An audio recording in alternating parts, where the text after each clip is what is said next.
and they're a good friend of the channel. I know that at least one of us has gotten a pet through them, our GM Matthew. So that's it for me. I'm going to hand it back over to Matthew. Okay. So, oh, yes. When we last left these fugitives, they were fleeing into they were heading north after hiding out in the forests of Avamir. They were fleeing north to the Elementine Mountains, where they landed their airship with the wizard Dillian accompanying them and the harvest construct spins. They landed their airship in an old dwarven Kardunese war ruin, where Dillian informed them of the ancient history of Kardun and why the Kardunese are the way they are and why they are so feared and respected for their great power, the magocracy of Kardun. And he told them of the story of the Dwarven War, where the Kardunese launched an attack on the Elementine dwarves and an army of 10,000 Kardunese died. They ventured on, and the spirits of the dead came after them through the Kardun Pass, where they fled into the desert north into Kardun and collapsed the pass itself behind them. Through that desert, they traveled a little further, looking for a kind of hatch into a Wayfarer cavern, which Dillian was able to find for them. Or actually, I don't think Dillian found it; someone else did. Dimitri found it. Yeah, Dillian got eaten by a sandworm and did not go through the caves with us. I was jumping around in the sand and fell through it. Yes. Dillian promptly got eaten by a sandworm and disappeared. As they made their way through the Wayfarer caverns, they saw a ruin of an ancient Kardun mage lord, their sunken and forgotten temple. It filled our adventurers here with a great feeling of despair. They saw a shiny object in the water and went for it to some mixed success, and were able to discover that it was an item known as the ramification, which is a ram that's good at ramming things, battering ram. They ventured forward through the Wayfarer caves, where they came up on the oasis of the Primal Stones, a great and powerful and ancient site of primordial magic. There they met with the Guardians, which were these absolutely colossal, probably several hundred feet long wind serpents that told them that the Guardians' sole job was to guard the stones, but they did let elemental practitioners draw power from the stones. However, failure to do it correctly, to either dislodge or harm the stones, break them in any way, would invoke the fury of the Guardians. Janelle, recently learning that she could do magic in the confrontation with the ghost, decided to helm the ritual. Well, she had to helm the ritual. She was the only one who could. And the party together, the four of them tried to draw power from all four stones equally, and unfortunately the die of fate was rolled and it was a failure, a 2 out of 20. One of the stones cracked and fell, and the Guardian was enraged by this and went after the party, who started to flee back to the Wayfarer's cavern. Dillian emerged riding a sandworm and using the sandworm to attack the Guardian, but the sandworm, as massive as it was about a tenth the size of the Guardian and harmlessly bounced off of the Guardian. The Guardian summoned a massive wall of sand to crush the party, and they narrowly dodged into the Wayfarer caverns. Dillian, using some sort of magic which caused his arm to grow black scales like a shadow dragon, healed Dimitri, who was unconscious, and restored him to consciousness in the little entrance of the Wayfarer cavern. That's where we actually pick back up, with the party fleeing the Guardian crashing through the earth. The Guardian is still something of a threat, but as long as you all keep running forward, you'll be all right. You just can't linger. So there, friends, what are you doing? Donoth, with one hit point remaining, is going to push themselves kind of up to their feet, groan, and then start trying to search for other people who might be buried under the dirt or sand. Mm-hmm. As you sift through the sand and dirt in the collapse of this Wayfarer Caverns, you find someone. Who do you find? I will find. Let me raise their hand, or I'll call on him. I find Sam. There we go. I find Janelle. There we go. Made She your decision screamed. for you. Thank you. The scream helped. So yeah, I find Janelle. Oh, Are you okay? You hurt? oh, I have never been this hurt in my life. As have I. Oh, I think that I'm dying. Uh, Please carry my corpse back to my beloved. you're not a corpse yet, but you Oh, will be if but we soon. don't keep moving. Oh, Indeed, we must continue. oh. Groaning from under the sand, Sam's going to emerge, seeing Spins has already picked up Dimitri, and that Janelle and Zonoth have already come out. Probably brush off, take stock of bruises, realize I can still walk, and help whoever needs help forward.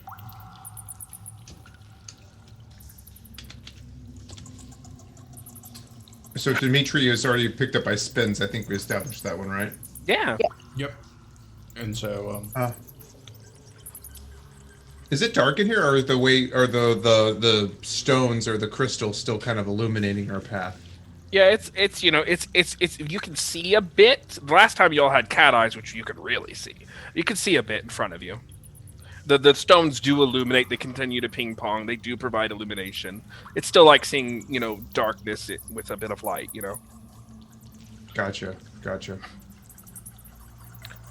Dillian I says, will- "Oh, sorry, go ahead." Go ahead. Oh, Dillian was just gonna dust himself off after performing that healing magic, and he's gonna look around. He's like, "We should really get going." Zodoff, how about you just carry Janelle's dead body back to her family, and we'll press on. I think Alexis had to step off for just a second. So Yes. if she consents, I would do the thing and carry her. Otherwise, I would just kind of help lead her. Oh, yes, thank you. Before I do that, I'm gonna say a brief prayer, and I'm gonna grip the infant medallion, and I'm gonna cast shield upon myself because I have 1 hit point left. So if I get scratched, I'm going down. Shimmering shield surrounds you as you all push forward through the Wayfarer Caverns on the way you came back. Jillian, follows. He's like, "I'm really sorry I got snatched by that sandworm. That's never happened to me before." Okay, that's a lie. It's happened to me a couple times, but I thought for sure I could hear him coming this time. I've been working on that. Well, you came when you were most needed, and that was not a coincidence. This guardian, will it encroach into the Wayfarer's tunnels, or are we relatively safe if we keep moving?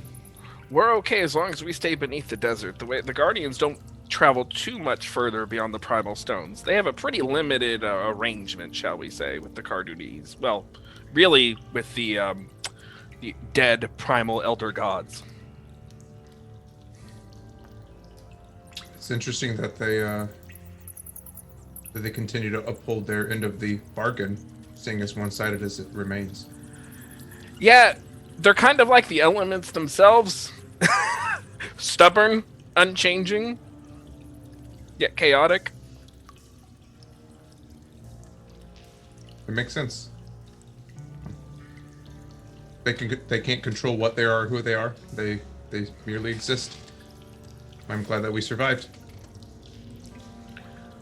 He looks over to Janelle's amulet. Oh my, so you managed to get it charged, though, even though you angered the Guardians. That's pretty good. Oh, did I? I do not understand how this works. Yeah, look at it. It's glowing now, and it's like with blue light. Is Oh, it supposed to do that? well. Yes, I am, what can I say? I guess I did something. It's glowy, it's shiny, and it's pristine. That's how you know something is magical. Oh! Looks at her own slightly iridescent skin. Her normally very pristine appearance and everything. Oh! I did not know this. I could have put 2 and 2 together earlier. You can count. And I would continue walking. Yes, we nobles need to know our mathematics in order to manage our money in our estates.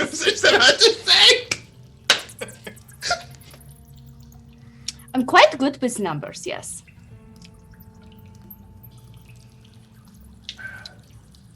Dillian says it's the moral mathematics they usually have trouble with. What is this? Rest my case. And you all press onward and eventually come back to the fallen monument of the ancient Kardunese mage lord. He looks around. He's like, "Oh God, look at that monument. That's horrible." Is this the one with the water? Where we? Okay. Do you know where this river goes? No. Do you think it could take us back to the ocean? All water goes back to the ocean, right? Eventually, it probably goes to the Elementine River. Would that be a good thing? Well, let me consult my map. As we go to the map here. So let's talk about the Elementine River, and let's talk about where you all are. And actually, look at this map. Oh, and what's this? If we zoom into the Elementine River, what's that? What's that little blue? What's that? Oh my God, man. You see that little tributary? Yeah, just Okay. up north. Yeah, well, that's where you are. You're at the very tip of it, just north of Antinia, and yeah. Just the tip. You're actually more towards Kardun, but you get the point. That's right. Who drew this map? Just some incompetent noble who doesn't know math. Vox Fanato did, everybody.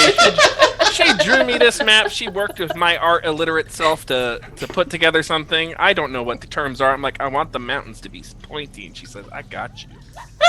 And I want the hills to look like boobs. No, not really.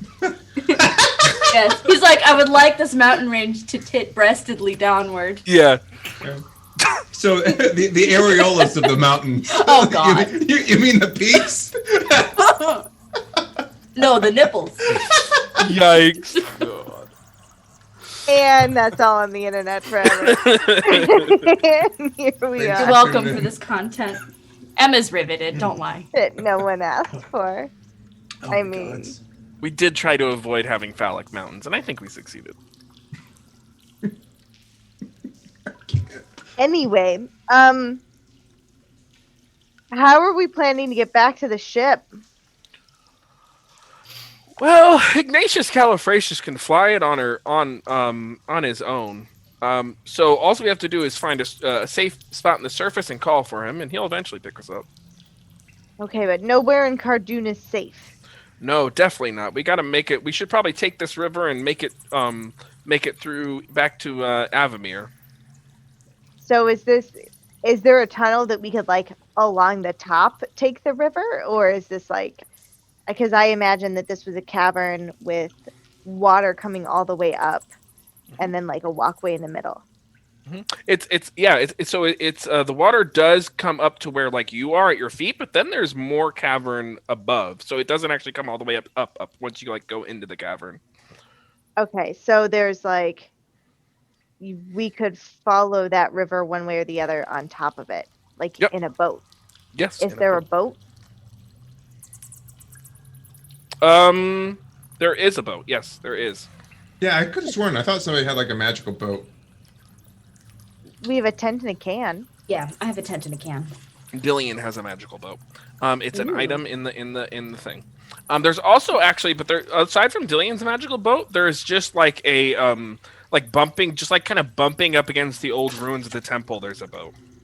Oh, there is a That's boat. lucky. Oh, I misremembered this from earlier. People Well still. then, why don't we take the boat? And I will still scoop up a jar of water, unless I already have one, and bless it with the ability to give people gills that have been anointed with it. Okay. So I will take that with me, because I can stick it in my pocket forever. Because it So doesn't tell me that it runs out only after it's been used. Y'all got kills. If you, No. you're gonna do it later. Not yet. So I've got the. So you enchant a small amount of water in a container that you are holding. When you spritz the water on a creature, they grow small but invisible gills, allowing them to breathe underwater for up to an hour. Oh. This spell enchants enough water to use 6 times. Nice. So I don't awesome. have to use it right away. I just have it now forever until we use it. Makes sense. Well, I see that this boat here is a gift from the Mother of Mothers. It How big was is it? obviously left here with purpose. How big is the boat? It's big enough for y'all. It's like a rowboat kind of thing. It's big, like a lifeboat size thing. It's big enough for 5 people, 6 people. Big enough for What everything boat? but Where? Janelle's eagle. What did she say? What boat? Where? Point This? to it. This is not a boat. It floats Big upon the enough for water. What would you call Everything but Janelle's ego. Oh. This. We're going to, How does it move?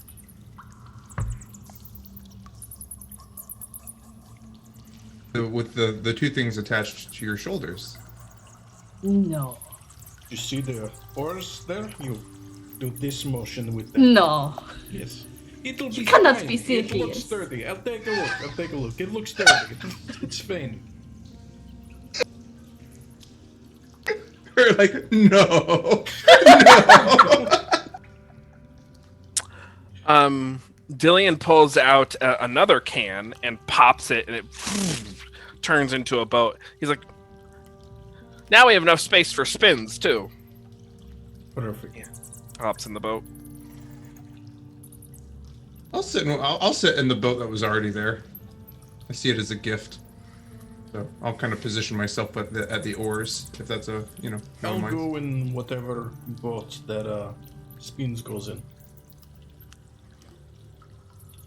I think I'm being carried by Zonoff, so I guess I'm going in whatever boat Zonoff is going into. Sure, yeah. Just like I'm placidly holding like her as she's like deigning about the boats, clearly able to walk.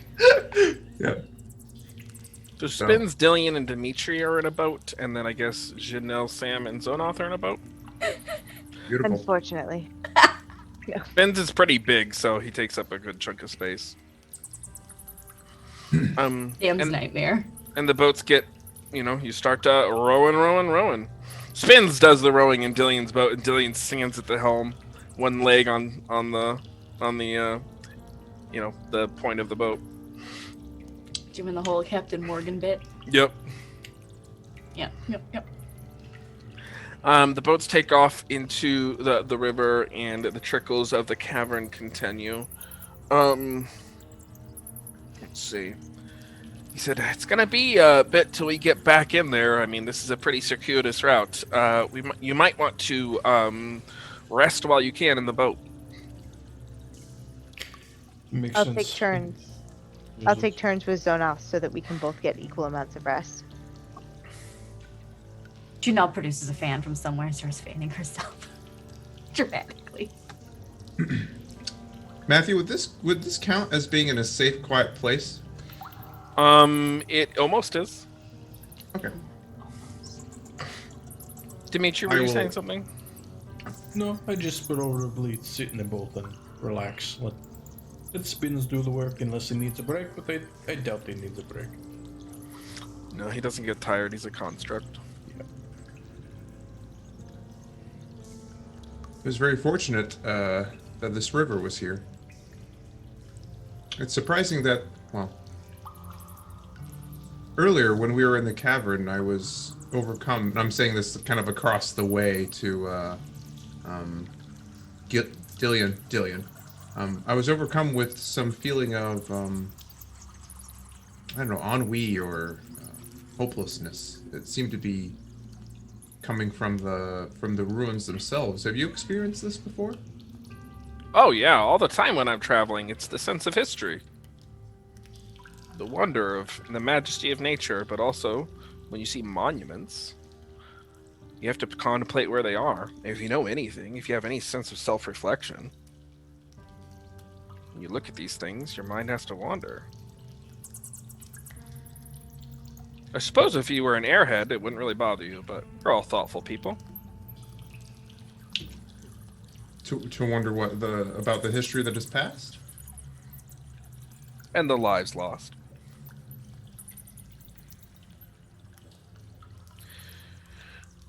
You say it's fortunate that we are here on this river, but have you ever wondered, now that we've talked a bit about the history of Kardun and the war, do you really believe it to be fortune?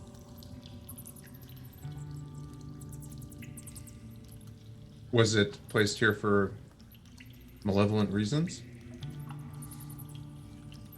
Well, the Wayfarer Caverns exist because they were war supply lines. That's why they're connected to the river. They were used to infiltrate and get down into the mountains and parts where the dwarves couldn't defend themselves. Back when this was all land for other people.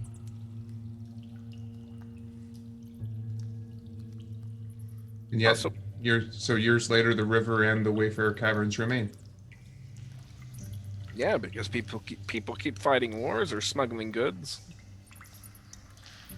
Sometimes the Wayfarer Caverns are used to get people out of Kardun who don't want to be in there anymore. Sometimes they're used for good.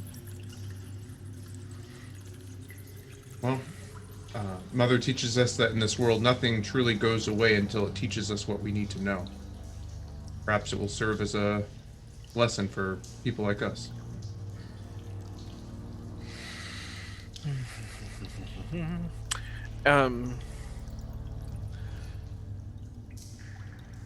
He says, if I remember correctly, this river should take us to Hardross near the border in Kardun. And then we can get from Hardross, for safety, we could rest at Hardross and then hop over the border back to Tinian and call the airship. Sounds like a plan. I believe we will be successful. We'll be safe in Hadaros. Oh yeah, Hardross is it's a good place to be. It's safe there. Good.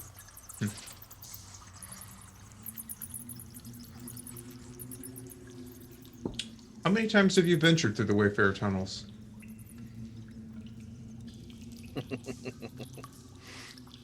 Many times. Is it always to visit that font of power that we just visited, or for other Nope. reasons? No, there's all sorts of Wayfarer tunnels throughout the border of Kardun. Never been in this one quite this way before. You notice, and like as you all have traveled, you know, of course, there's like different ways to go and stuff like that. Yeah, no, like I said, I teach, and well, I have a tower in Kardun, and well, I travel from Kardun often, and sometimes that means using means that get me through the border undetected.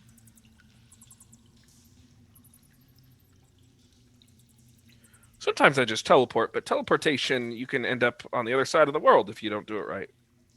Or if you're going somewhere you've never been before, it can be hard. But the more of the world you see, the easier teleportation becomes. It's a great gift to be able to move between places instantaneously. I learned that one from years and years of study. I was born with no magical talent. I just wanted to be a wizard, so I taught myself how to be one. That's impressive. Well, I'm not as good as some of the ones out there, but I have a few tricks up my sleeve.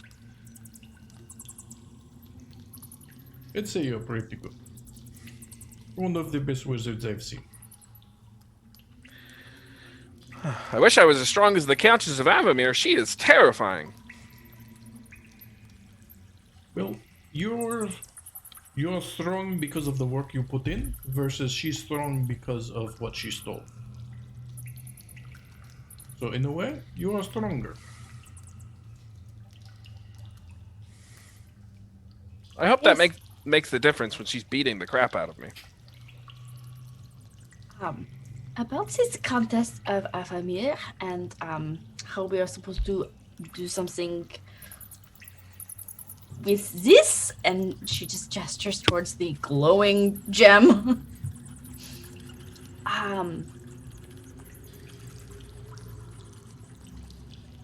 Are you going to be using this, or what do I need to know?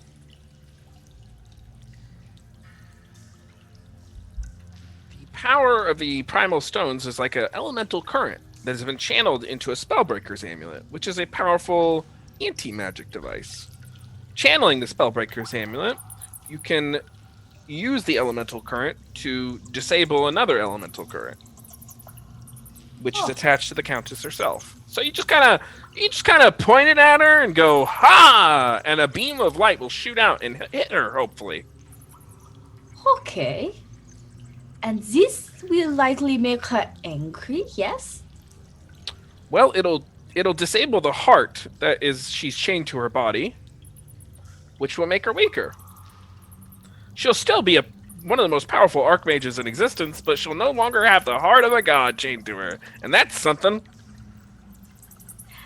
And is this something I'll have to keep up? Or a one and done sort of deal? Hopefully it's one and done, but I really don't know. Okay. So what happens if, it's something that needs to be constant? And then she gets very mad? And she comes to try to kill me? You don't let her hit you. Ah, that's simple. Great. Yep. She shoots lightning from her fingertips, and you just step the other way.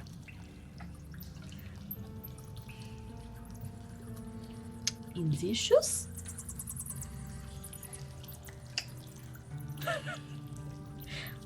We're going to need to go shopping. Our drafts should have some traders.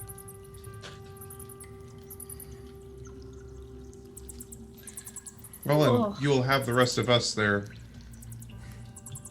Perhaps Yes, you that will be need to our. protect me. If I am not dead by then. There's a whole wardrobe of things on the ship. I remember bringing you matching boots for this outfit. But, You intended for me to wear them? they matched and they were practical. So, yes. Darling, practical has no business in wardrobe. Until you need to dodge lightning, and then practical is kind of practical. I'm just Oh, gonna get a Okay, gesture. touche. I'm seeing the point of these boots. Sam gestures and Janelle says to Shay, the boats boom, boom, boom, boom, bump up against this kind of landing that juts out into the water, which has these like two ever-burning torches above the door, written in a script. It is actually the script of Primordial, but we don't do languages here, so it's entirely Sam would likely speak it. It just says Hadros. So does that constitute a short rest that we were on the boat? Yeah, it would be. Okay, so I can put this back up to 5 hit points. Or do we roll dice for short rests and hit points? I think it's 5, right? It's up to It's 5. Yeah, just it's half, auto. yeah. Up to Up 5. to Yep. 5. Yeah, I'm just for out of character. I'm waiting to the quiet place because then I can bring everyone up to full whenever I do my thing. It's right here and now. Beautiful. Yeah. You know, I have not eaten in a great many hours. Perhaps we could find some place to rest here in Hadras before we attempt to summon the airship. Oh man, Hadras has great grub. You could use some really good food right now. That sounds amazing. Yes, I don't believe that we've eaten since that breakfast that Sam provided. No? Or was it in the oasis? Either way, I am very hungry. As well. Running away from massive elemental guardians actually piques my appetite, apparently. I'm looking forward to this grub that Hadras provides. I think you're really gonna like it. I am suspicious of anything called crab. I can already tell by how how excited Matthew is that it's gonna be horrifying. I can't wait. So Give me something Hadras. Janelle will hate. Hadras. I mean, I believe the food in the Ghost Machine. I have an unblemished record, so I would like apologies immediately. No. Sure. The ruins in No mosquitoes. That's right. Hadras in Kardun is this is among this desert landscape as you emerge from this secret entrance. We could kind of say we could see this little sewer grate kind of thing in this art, and we could say you emerge kind of from there. And Hadroth is this kind of rock-like mesa that's been chipped away at and sculpted to house various people. And there is very few people around, but there are some. You would probably say there are maybe 30 to 50 people in Hadroth in the rather big mesa. Some people are hanging around. People are smoking, eating. There's a little bit of sales and trade going on among the desert winds. And there's this kind of thing that juts out that seems to be a kind of view deck where people are looking with these spy glasses out into the desert and keeping watch. There's a guard-like presence with these people in, draped clothing and wraps with blocks. What do you call them? Not sunglasses, Binoculars. but binoculars, eyewear. Yep. Goggles.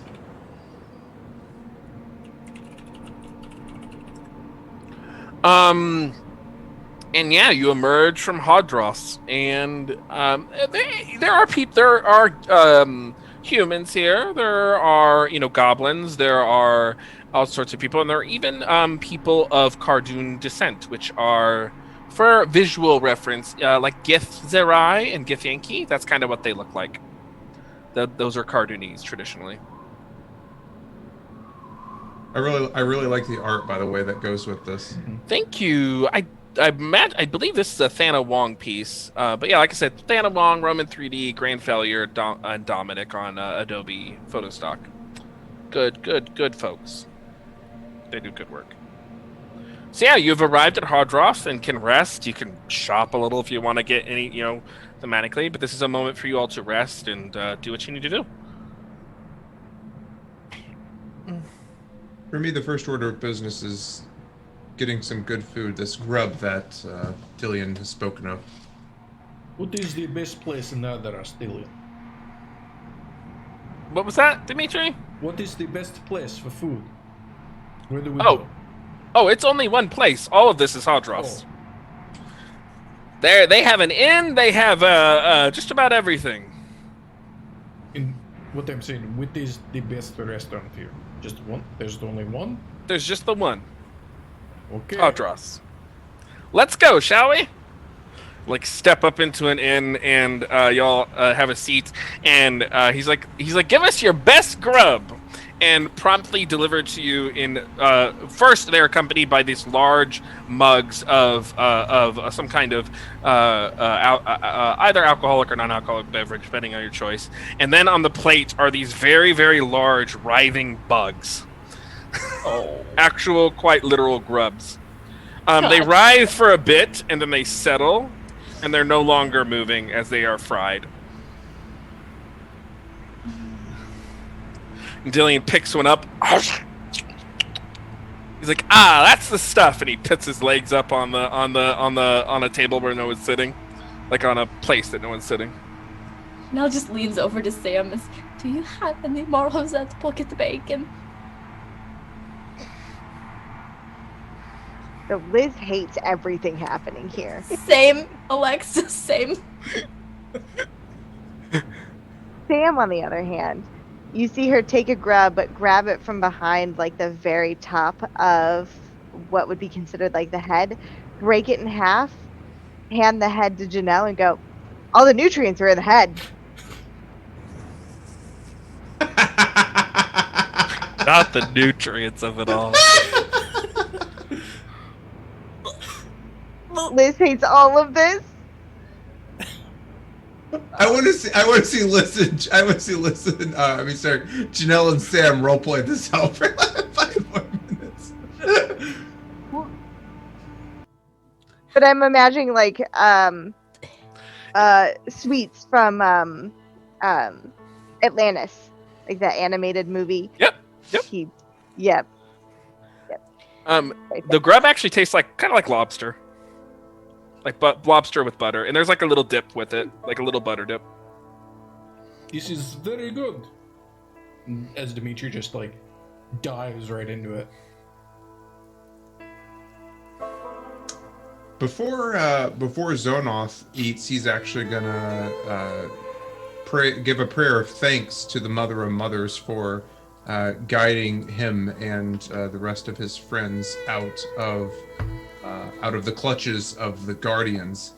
In that moment, like I think he has a moment of clarity in terms of like how close he came to being hurt, and he is going to basically renew his vow of serving the Mother of Mothers in his travels.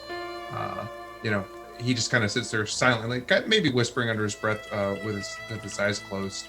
And when they open, you can see that his eyes actually have taken on a gentle glow that kind of shifts colors, kind of like like an RGB light changing colors, on a cycling spectrum, but just slowly and gently.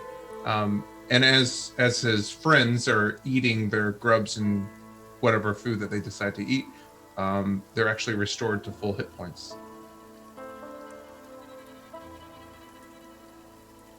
What happens if you do not eat the bugs, though? You're still restored to your full hit points.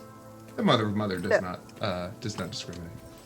After watching Janelle squirm for just longer than she knows Janelle wants to, Sam will pull out rations and what would have been our lunch from the bag, and made sure that she had her finger sandwiches and a scone or something Janelle worthy.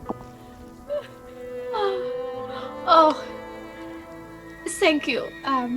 This is, well, it is not bugs.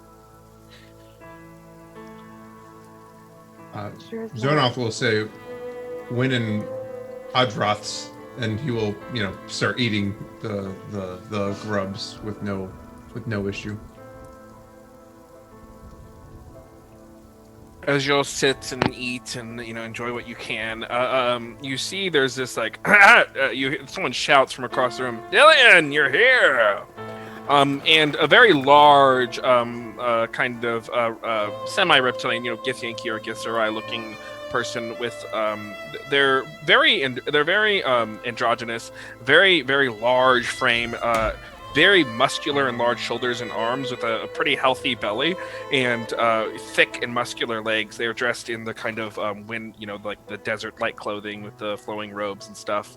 They don't have their goggles are down around their neck, and they have a covering of their head and face. And they stomp over large imposing frame, well over 6 feet tall, and Dillian stands, who is actually rather tall himself, and he smiles this big wide smile. He's like, Hardross, how are you, friend? And Hardross smiles warmly with a kind of rows and rows of sharp teeth with a very large smile. And Hardross just kind of gives you all gentle waves, but then quickly pulls Dillian aside and starts talking to Dillian. And they seem to be having a hushed conversation.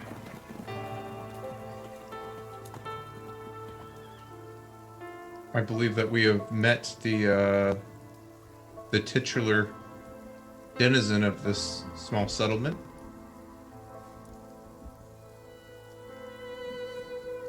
We'll have Would to seem so. compliment him on the food. It's very good. Hmm. I wonder if it is a familial name. Is it the surname? Or if he was the founder. It'd be interesting to know. Hardroff is they them. Oh, thank you. I wonder if they're the founder. Be interesting to know. I don't know. I must say, as a player, I heard Hadras, Hadras, not Hardroff, Hardroff. with all of those consonants and not enough vowels. Yep. Like the abbreviation for our characters in Cold Suns. Yeah.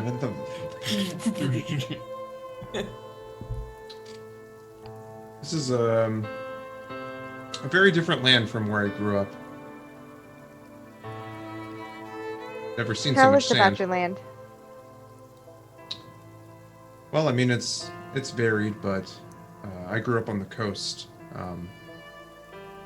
My family were, fishermen, and I spent more time on a boat than any place else.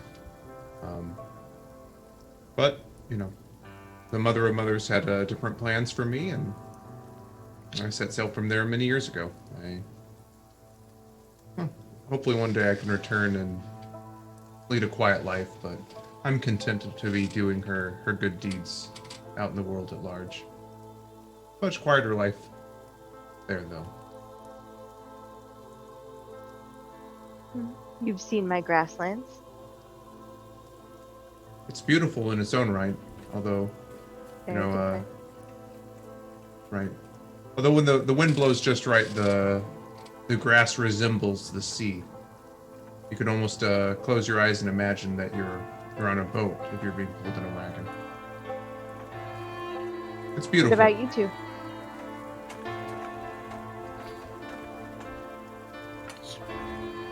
Grew up in Nebraska, the big city. Lots less nature around, lots of steam and machinery, industry. It was beautiful in its own right, everything working in perfect motion. From Solitude, it is in Dalmaria, and we have many beautiful.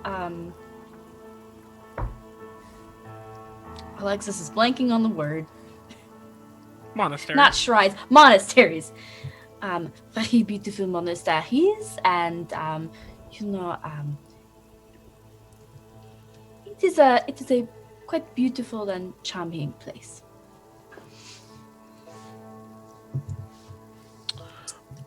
Burska, which is the capital of Droska, is also home to the Burska Titans, which are 3 constructs which are all each over 100 feet tall that guard the city.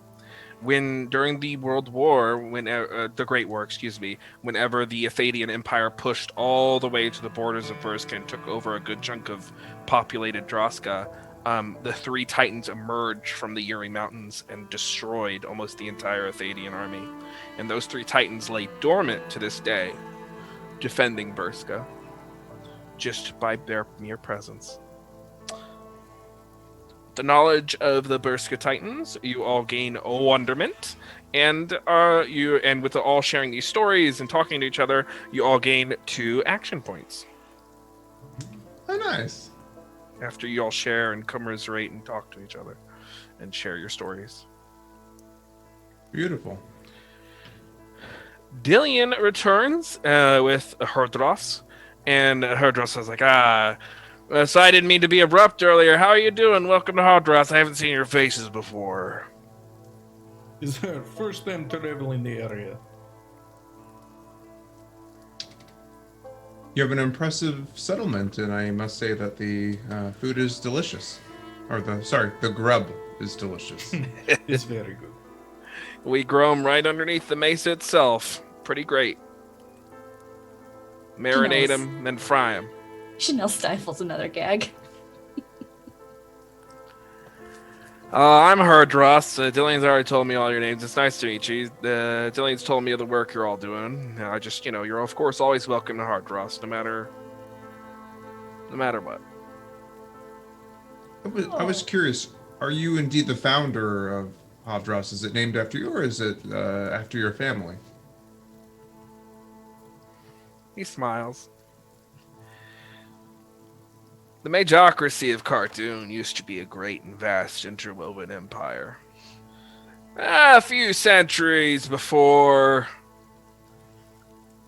the great where we stand now, it started to kind of crumble a bit in the old age. Some say around the 11th century. Revolutions started happening, uprisings, things like that. My family used to work on the estates that were here, let's just say. We did the labor, if you understand my meaning. There was what we call a shanty estate, or a threaded gentry that were here. Kind of nobles ruling through fear, but having no longer possessing much of their magical power. About 75 years ago, I took a knife, killed the people of the estate, and took it over, and freed all the workers that were here, and let them go on their merry way. It's been my place ever since. Only the hand that erases can write the true thing. So. Yeah! It is. Yeah! History's written by the victor, you get it. Janelle shifts uncomfortably in her chair. It's a place for free people. For people to be free, unharassed, and cared for. All that we ask is people give a little and take a little. Well, it's always good to have another pair of helping hands. Would these grubs be able to be transplanted, or are they only dedicated to life here in a desert capacity? They're best under these conditions, but you actually grow them underground. They do well in soil. Not too cold of a climate. You couldn't grow them in Droska. But anything that's temperate or tropical, you could definitely grow them. It would just change the flavor. We should definitely exchange goods at some point. I think these would be useful underneath our grasslands. Oh yeah, I could get you a barrel pouch if you want. Can't carry a whole barrel. Maybe when we are less busy. Anyway, I'm Hardross. That's my story. It's a pleasure meeting you all, and I'm wishing you luck on your quest. I gotta get back to something. We had a hell of a kerfuffle. They kind of scratch their stomach, and they give you a nod, and they turn around and leave, and Dillian sits back down at the table. You had a kerfuffle up here? Or was it us? Dillian smiles. Are you sure you want to hear?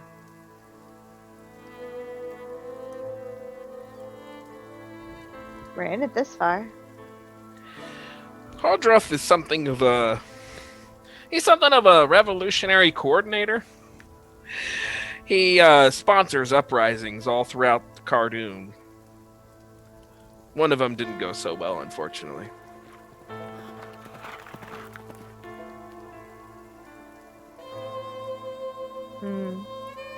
That's not good. Yeah. Unfortunately, people deserve their freedom. They do. Unfortunately, it can be hard to tell when these Kardunese mage lords are bluffing or if they've really got power. Yeah, after so much time removed from the Mage Kings. Yeah. Yep, but some of them are still got it in them, and they are terrifying to oppose, especially when they all get together. Well, no different from what we're about to do. No, I guess not. Anyway, I wanted to reassure you, Janelle. All you gotta do is blast the Countess, keep her, and then the rest of us, or some of us, will work on getting the heart removed.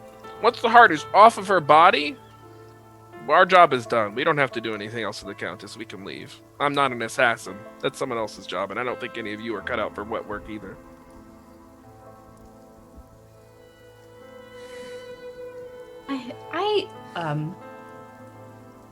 I had not even considered that aspect of things. Yes, I would not like to be involved in a murder. Don't worry, we won't be. She might try to murder us, though.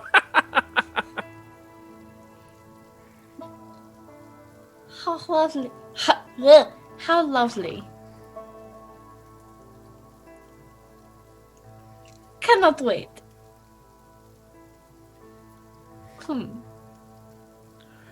When this is all done, I can go home, right?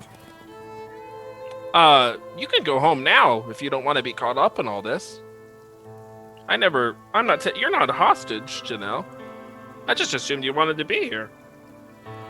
I did not have much of an option, so I am here.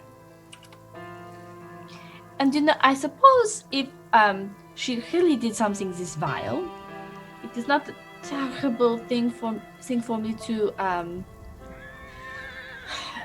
help, since I guess that I can. I just worry that there are people that I care about, and I want to be able to return to them.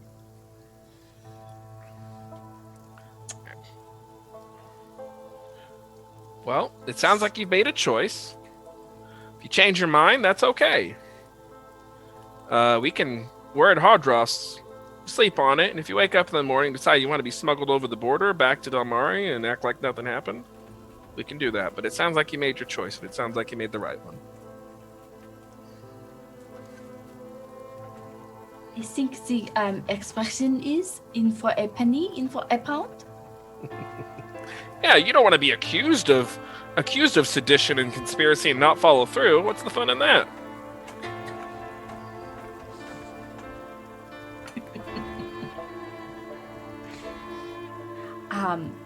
Well, maybe there will be something that we uncover or discover that give Dalmaria a reason to not have this alliance with the Countess anyway. Yeah. If she has, attempted to do something to our prince, for example, we still do not know who has kidnapped him. She has made accusations, but we do not know that she has not done it herself. Yep. If we could find your prince, and if he could see everything that we've done, if we could tell him, maybe you could put a stop to the treaty. That'd be good. So, Dupla LaCroix was from Solitude, right? She sure was, even though she was fake. But yes, she was. Yeah. Real fake.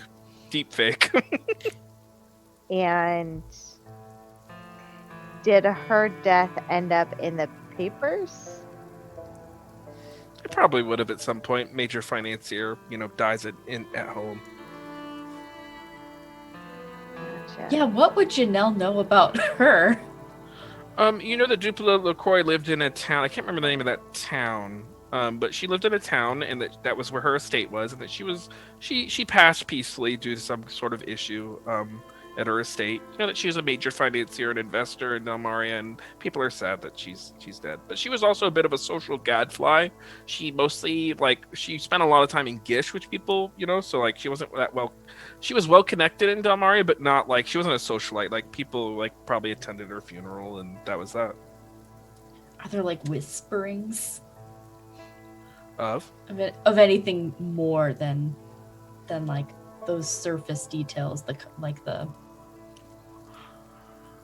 Well, the gossip circles would talk about how her mansion was collapsed, and it's a bit awkward that she died of a heart attack in a collapsed mansion. No one knows how her mansion was destroyed.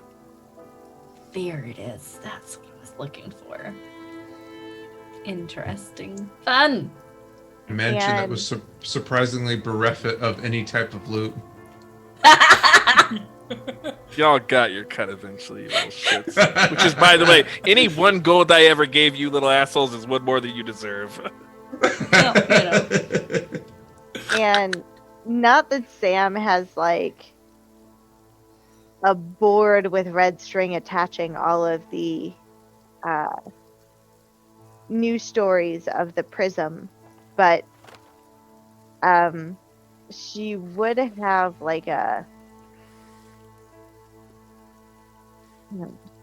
what are the memory books called? Oh, like a photo album or a scrapbook? Scrapbook, that's the word I'm looking for. So not necessarily scrapbook in the sense of like a pretty scrapbook, but she would have like anything that she thought was connected to the prism in Selena. Like a book of newspaper clippings. Yeah, pretty much. Like, it potentially looks crazy, but knowing that Selena's parents aren't going to do anything like this. You've got the mom journal. Yes, I do. Yep. You've got the proud parent book. Yes. So, so I guess the question is at the end of the day, and I'm thinking the answer is no. Would Sam put 2 and 2 together that the prism was involved with Dupla's downbringing, Dupla being the only thing that could possibly be connected with Dalmaria that I can remember? Yeah, like that Dupla, like if you follow the prism story, you know that Dupla and the prism are enemies. Full stop. Okay. And at that point, I think the Countess of Avamere and the prism were still kind of sort of working together. Up until the Blood Moon, yeah. It was only like 2 weeks before Dupla LaCroix was assassinated. 2 weeks before the Blood Moon, approximately. And then the prism and the Countess fell out during the Blood Moon, for reasons. Obviously. And knowing nothing of politics, Dupla seems very important to Sam. So, halfway into, with a grub in her mouth, probably talking with her mouth full. Oh my god. Big swill of whatever beer, wine, malted beverage is in front of her. Sam would look at Janelle and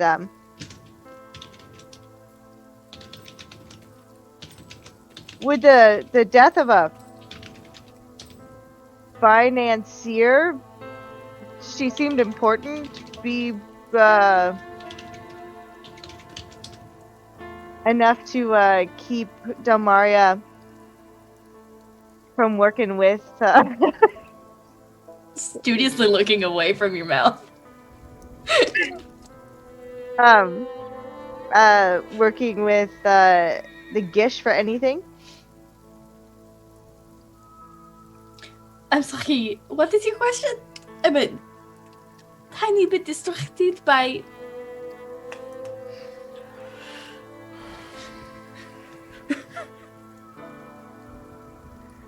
By what?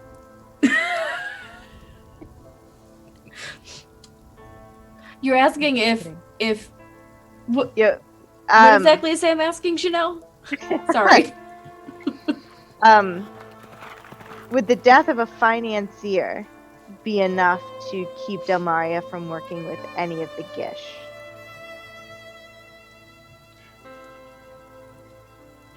I mean, it depends on who this is and why they are dead. I do not know. I think her name was Dupy LaCroix. God. Because it would have come out of a newspaper, she would have never heard anyone say it. Dupy LaCroix. Hmm. Hmm. Hmm.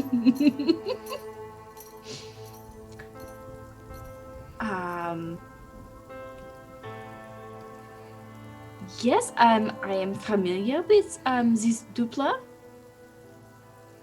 Her name, she passed recently, supposedly a heart attack. I don't know how that is connected to Zigish, but she did visit there. I think the Countess was involved. Is that so? I think she was working as a partner to those that ended up taking out Dupla, you said? Yes. Is that how that's pronounced? It is, yes. Got it. But she's the only person I know from Dalmaria. I have the clippings at home. You have clippings. Newspapers. You don't keep important stories? I mean, You never take your name out of a newspaper of a fancy Yes, but- party that you attended? this is not your name. I do not understand why you have clippings of some financier from Dalmaria that you have never met or never known. Well, that does seem really creepy, doesn't it? You know. Maybe you'll know me enough Just a one day to bit. find out. Zonoth is gonna lean over to Dimitri while this conversation is happening and just very quickly like, do you know who any of these people are that they're referring to? Not a clue. No idea. Okay. Well, they seem to be onto something.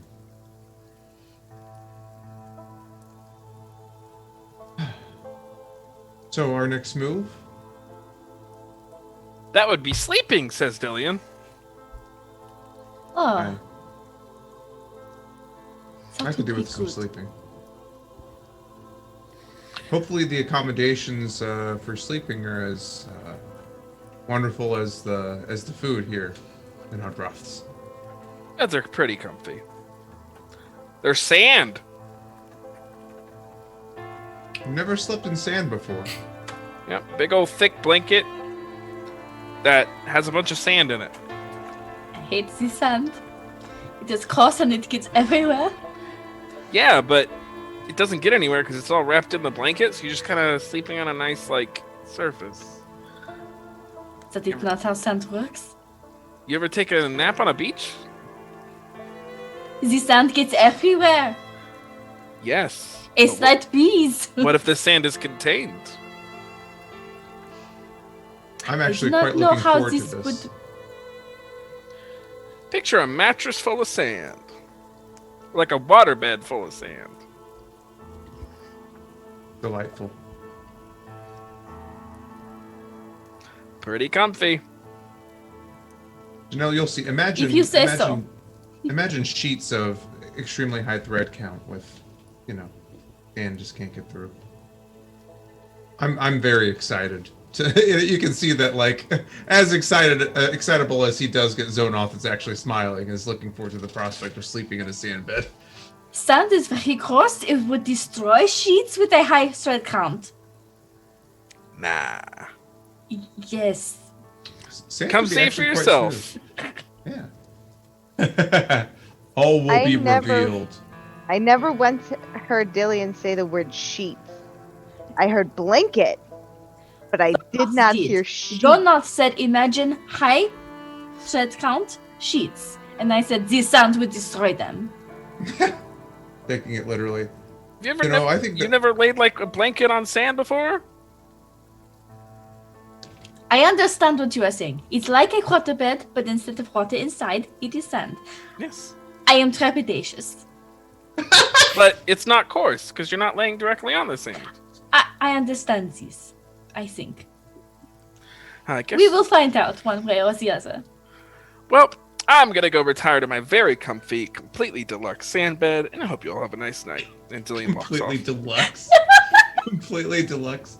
You know, I have to imagine that a sand blanket would almost be like a weighted blanket, and that has to be delightful. That's what I'm thinking of. Yeah, but just, yeah. Instead of like beads of glass or something in it, we just have sand in it. Mm-hmm.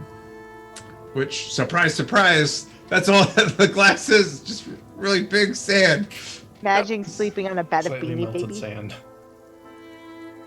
Where how Imagine, you make like- glass? Yes, thanks. Zonoff is gonna go sleep in sand.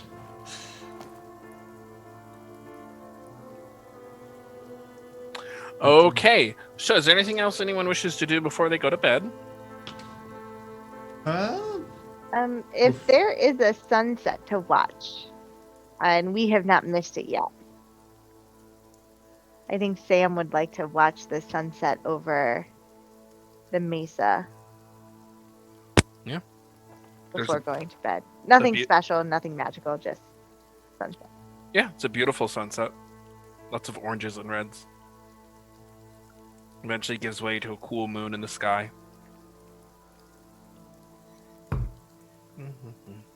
The first, if my memory serves, if our timeline is correct, this would be the first full moon since the blood moon. The moon is big, bright, and blue. Ooh. First or second, I can't quite remember, but yeah. Since that dreaded fatal night where all of Gish was torn asunder. And yeah, you're all able to rest, however, in the middle of the night. Oh, I was gonna say, I think the only thing Janelle would do is see if there's any like actual shopping to be had. We don't have to like no scene Desert, it's necessarily desert, required, it's like but, desert gear and adventuring stuff. Yeah. So she'd quickly realize that there's no like cute little trinkets or nice jewelry to pick up for hubby Lafid, and and quickly just go resigned, go find whatever the hell this sand mattress will be. Cool. She all drifts off to sleep, comforted and resting. And then in the middle of the night, of course. Of course. Ah, why? One of you is gonna get stabbed. We'll go ahead and take a break there. Woo! Stabbed! Stabbed real good. Oh my Stabbed god. real hard. You know, it's real great when the GM is the one rolling the 20 on the die of fate. It's fine. It's fine. Oh my god. It's like that scene in The Lord of the Rings when they're all sleeping in the hotel with the wraiths, but someone's actually in this bed. We Yeah. need some terms. Mhm. We don't have the Strider to help us. Oh no. The town of all the vipers. This is what he was worried about. I'm excited. Well, thank you all so much for watching. Be sure that you're following the channel. Consider subscribing. We're just going to take a 10-minute break. We'll be back to see who is getting assassinated and all that fun stuff. We really appreciate you being here. We'll be back Can't in just 10. have dinner without knives. We escalated from stabbed to assassinated already, so this is fun. It's fine. I rolled this It one. did. See ya. We're dead.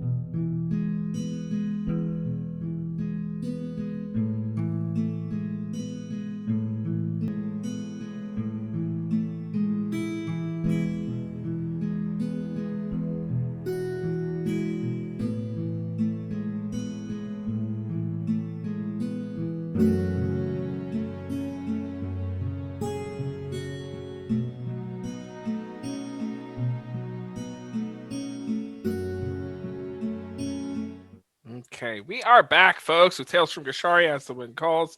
The party is just resting in a place called Herdras, which is like a small settlement of free people, shall we say. They went to bed, and now someone has gotten stabbed. I asked the players who wants to get stabbed, and Dimitri volunteered. Dimitri, as I roll a natural 20, you get credit on. You take 6 points of damage as a knife stabs into your shoulder, while you are sleeping. As your eyes awaken from the pain of being stabbed, you see nothing. You do not see your assailant, although there is this kind of shifting wind-like figure above you. You do not see anything. You see straight through them. You only can see a knife that has been thrusted into your shoulder. What do you do? I proceed to counterattack. Oh no, I can't counterattack. I will wild attack and yell out loud. So, hopefully yell loud enough that my friends will hear me, and I will try to just lash out. Yeah. What do you yell? I need to know. I've been stabbed. Knife. Sand is sharp. Do you roll? What are you doing? Yeah, I'm reading. I'm double checking the power. I think it's a roll. Yeah, I do. 17. Nice. So You deal double damage. yeah, if I hit, I deal double damage. And so because I have technique, that's 4 damage. Is that so? How much is it total? 4 damage. So 2 times 2? Double damage. Yeah. So I hit for 2 HP times 2. Gotcha. Right. Okay. Yeah. Yeah. Okay. So describe me what this wild attack looks like. So I've been, let's say I'm sleeping on my back and I've been just stabbed, and I just like, with both my arms, just start going like that. Okay. So you do 4 damage. Okay. Let me get that marked down. Yeah, you're just like, as you do, there's just kind of this sucking wind-like sound, and it's like a, and actually it's more like a, as you battle this invisible assassin that has driven a knife into you. With a blood-curdling scream, you all wake up, and the assassin is going to stab again before you all get to do something. Is Spins there to save him? Spins is there. Yes. You're going to take 3 points of damage.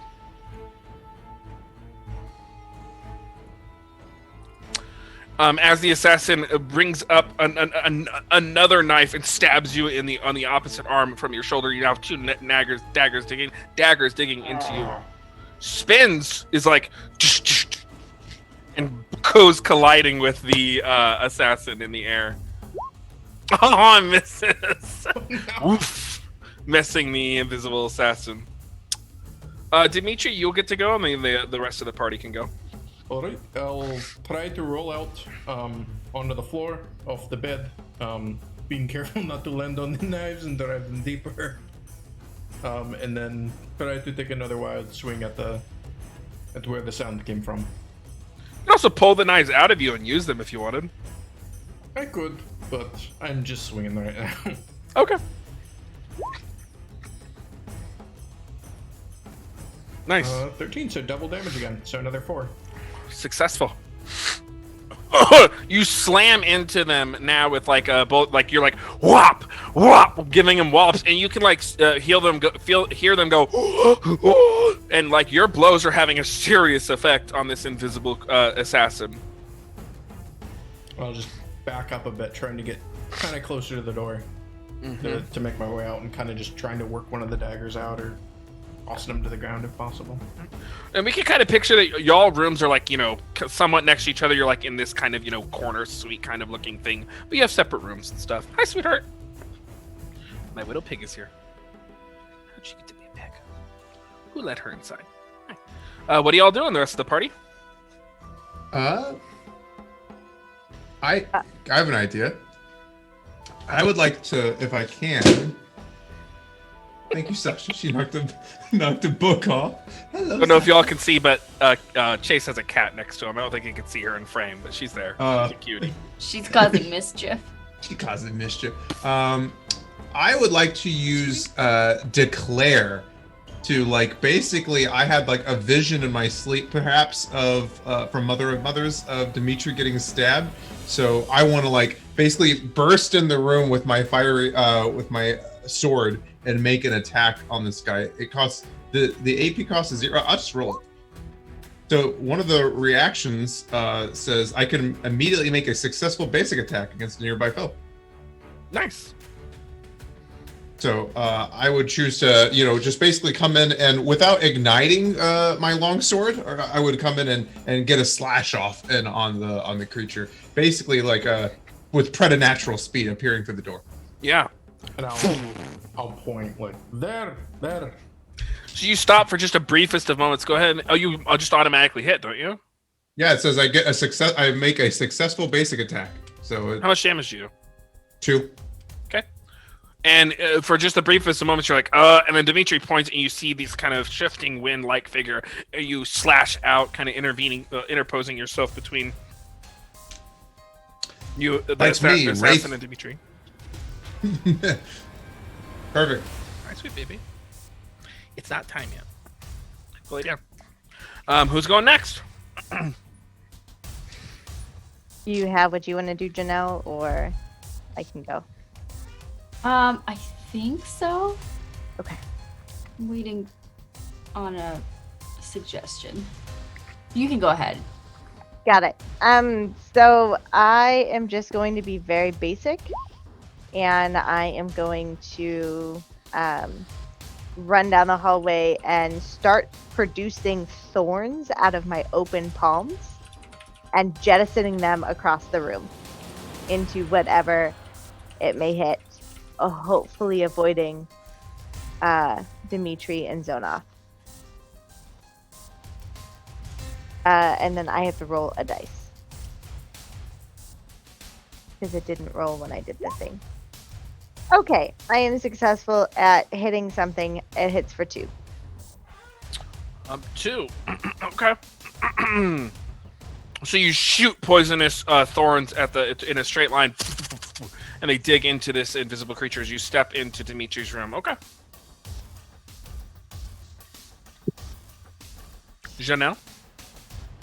I think Janelle is like bolt upright in her bed, and probably hearing commotion, yells out in fear. And then as she does so, like this creature begins to take form in front of her in her room, and you see I'm gonna say the illusion. You see there's an illusion of a. Let's go with like a drake, I guess, or like a wyvern, little, kind of appear and like roar or hiss, whatever it does, coo like snakes do or whatever, and then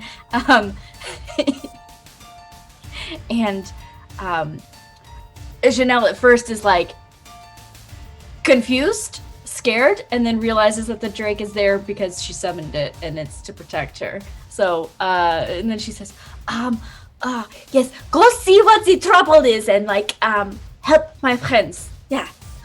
And this illusory creature now exists and is gonna go try to help Dimitri. Nice.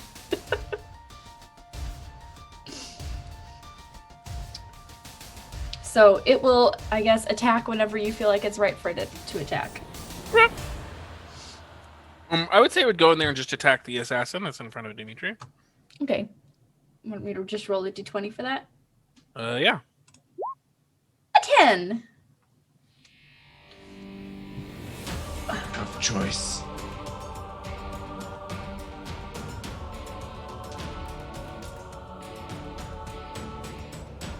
A tough choice.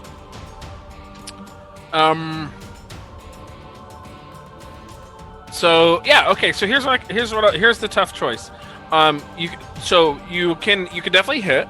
The illusionary creature can hit and take a reprisal attack, or the creature can hit and lose tracking on the creature.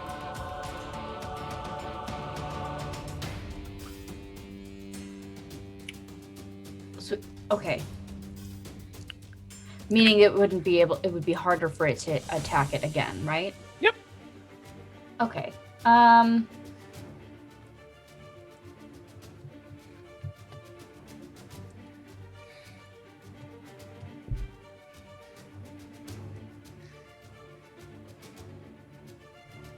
Yeah, let's have it hit and then kind of just lose track of it, and then I think Chanel will shout out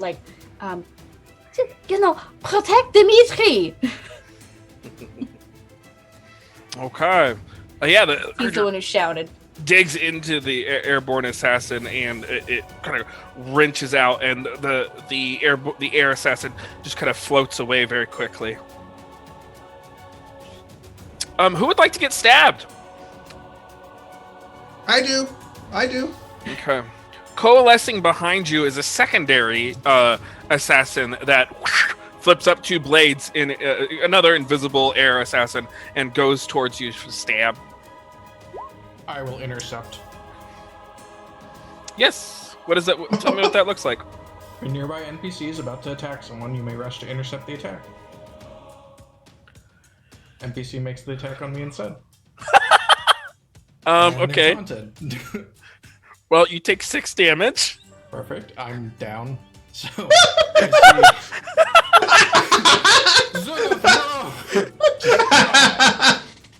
And I just crumble to the floor with a knife in my chest.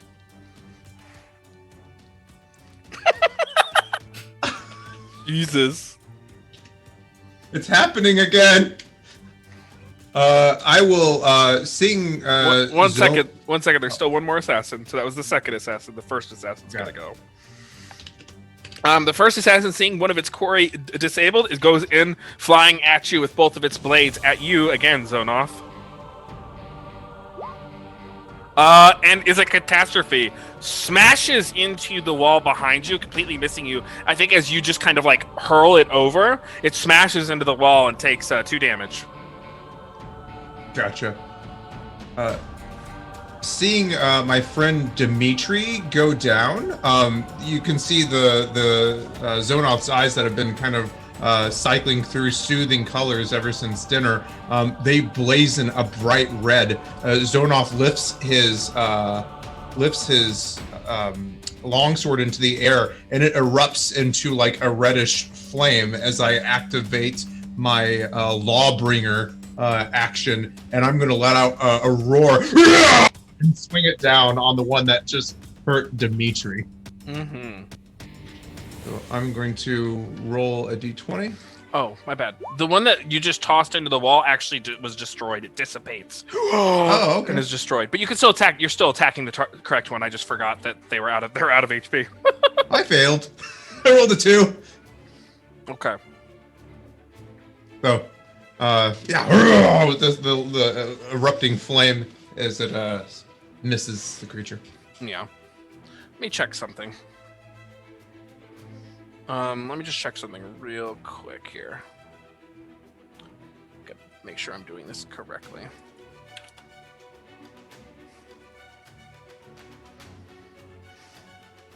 Okay, yeah, you just miss.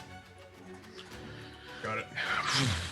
As that is all happening, you start to hear people being like, "What the hell?" You start to hear Hardroth, and some of the guards start looking around what the hell's going on. Hardroth looks in, kind of you could tell he was sleeping pretty good, and they pull out 2 scimitars and just start swinging them forward. And that is actually when you see air start to coalesce Hardroth, and there's about 3 other assassins, and they swing both of their blades at Hardroth, then they promptly block the blades from the assassins. Who would like to go next? Remind me, is there a stabilizing action that you can do for fallen allies in this system? I mean, yeah, you would probably roll the die of fate. There, you can do anything, you know. Gotcha. Yeah. Um, so I would make sure that Dimitri was stabilized and wasn't, dying. So probably ripping pieces from my shirt, depending on where the stab wound is and how bad it is, making sure that the blood is compressed and he's not full of knives. So just a die of fate. Yeah, let's do it. Nervous. Okay. You I will. restore 2 hit points to Dimitri. Do I heal I from will take 0 that. or heal from my negatives? You heal from 0, I think. I'm actually not sure. I think it says you don't go below 0. I think it's just you're at risk of being killed. Yeah. Hey. Go lay down. You're such a little pig. So I think she then, has dinner. once he is breathing on his own again, I'll kind of prop him up in a corner and turn around with a thorn ready for my next turn. Imagine if you rolled a 1. Yeah, nope. Believe me, I had a moment. Oops, yo, Dad. What was that supposed to do and not supposed to do? Just like driving a knife through his heart. Is this helping? Pulling the knife out across the chest. And Yeah. This is what we do with the farm animals in the grasslands. You know what? I was ready to freeze him so that there was no, so that basically he would stay in whatever way I found him until we left this scene. So Yeah, I don't know. that was cool. That Anyway. was I like that because I could see like the success is like you stabilize, triumph, you heal him. Tough choice, yeah, you do it, but you're gonna get stabbed, Failure, you just don't do it. 1, you you do a little murder.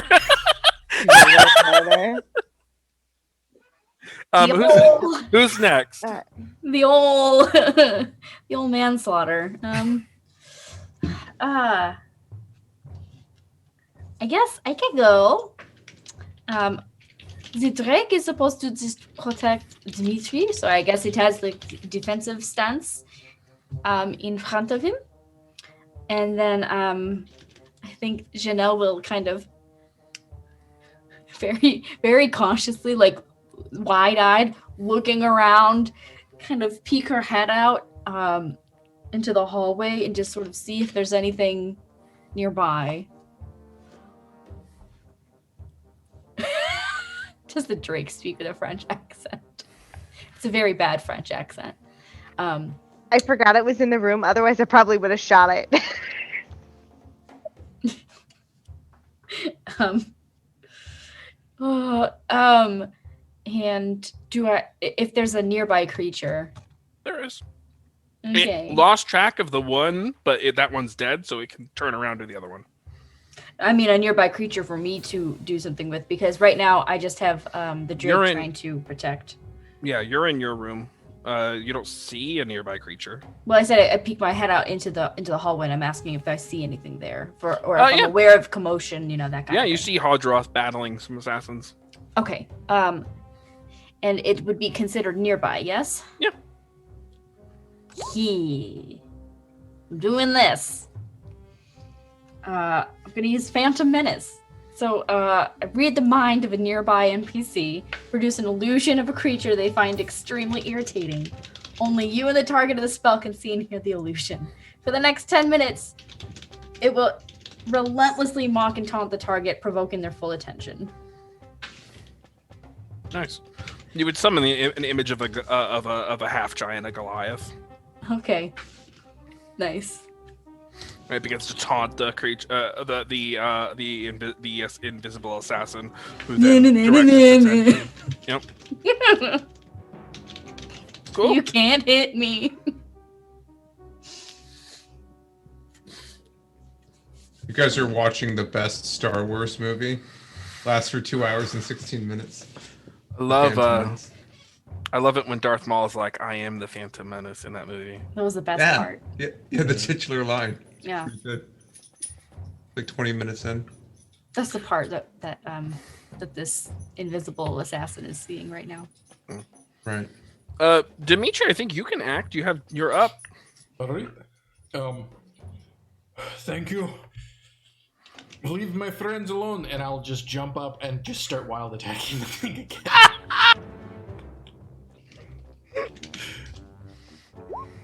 Oh no. Oh, you missed. I don't just miss.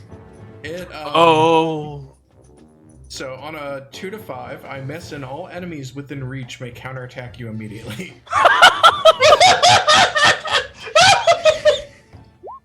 I have a question. What should be?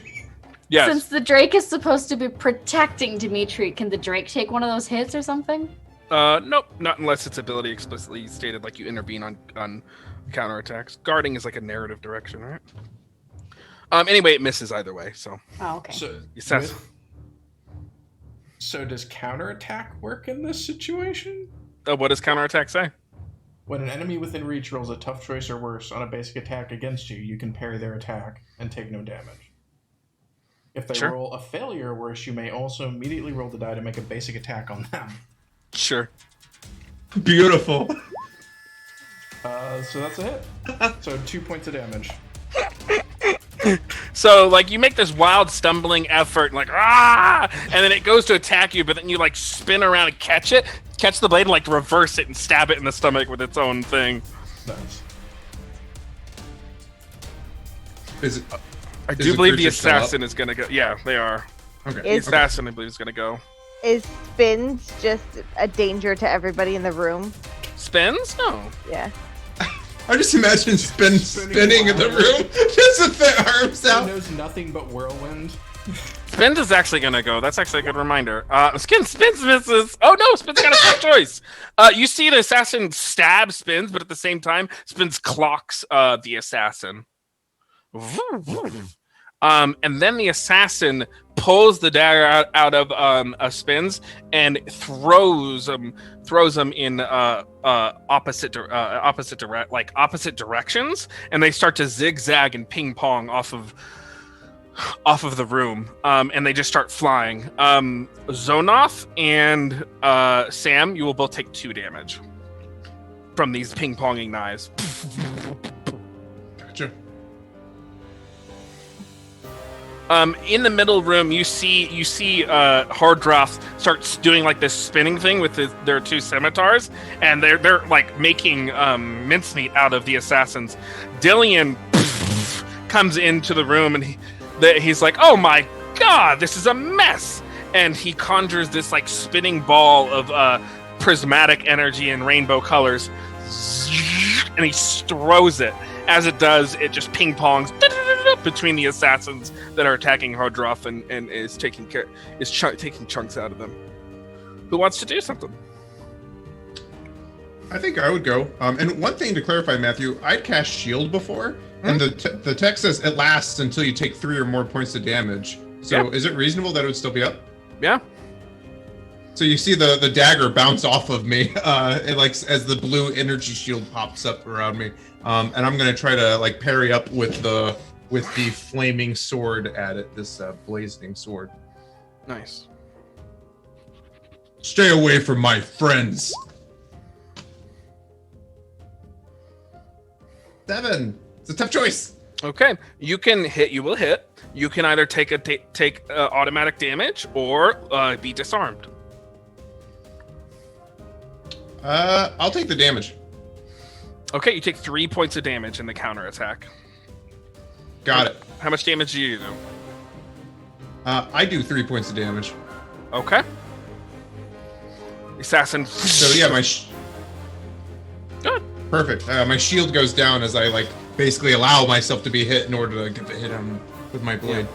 The fire erupts over the assassin's form. They kind of take another dreaded howl as they are lit aflame but still are up. Well, this is a crowded room. What's the hallway look like? It's a less crowded because it's a big hallway. It's like a circular thing. Is Hadra still fighting 2 of these things? Yeah, 2. Mm-hmm. I'm gonna go ahead and freeze one of them. Tell me what that looks like. So you mechanically you freeze a nearby commoner, minion, or object, encasing it in ice until you leave the scene. If you freeze a creature, it cannot move or act. The ice shatters and the creature is freed if it takes any additional damage. Nice. So I would yell, "Don't hit the frozen one, otherwise it can hit back." Don't break the ice. Shush.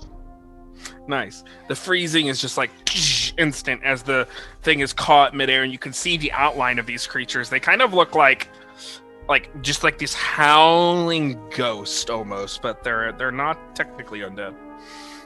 Well, Oh, yikes. It's terrifying. they're echoes. Yeah. Is And then- anyone else doing anything? And then I'll stay in the doorway so that none of these can get into the room with all the people that I'm trying to keep from being killed. Cool. So one's frozen and the other one is being harried by my phantom menace, right? Yep. And the third one got taken out. Yeah. All right. I misunderstood how like I could use the Drake to like maybe guard, so I'll just have the Drake attack. I mean, the guard can work against like the attacks of the creatures, just not counter attacks that are granted by other abilities in my mind. Okay. Like the okay. basic attacks they choose to do, absolutely the Drake will guard him. Okay. All right. I guess I'll just have the Drake continue to guard. Well, That works for me. cool. I think I still need to go, so I will, well, it's distracted by Zonoth, I will try to get around behind it and try to, I guess, grab the air, or like hold it and pin it with overpower. Sure. If they count as a commoner or minion. They're minions, yeah. Alright. Then They're I will upgraded just- minions, but they're minions. I will try to wrap my hands around it and basically hold it in place. So that Zonoth and others can do the better attacks against it. Nice. That's pretty cool. Nice. Yeah. Cool. I think everyone's done something then. All right. Spins is going to give this thing another whacking. You see them trade blows yet again, and actually doing double damage. Spins does this overhead smash, and when it does, you see the invisible head of the stalker roll off as the invisible assassin is killed by Spins. Because the attacks do double damage.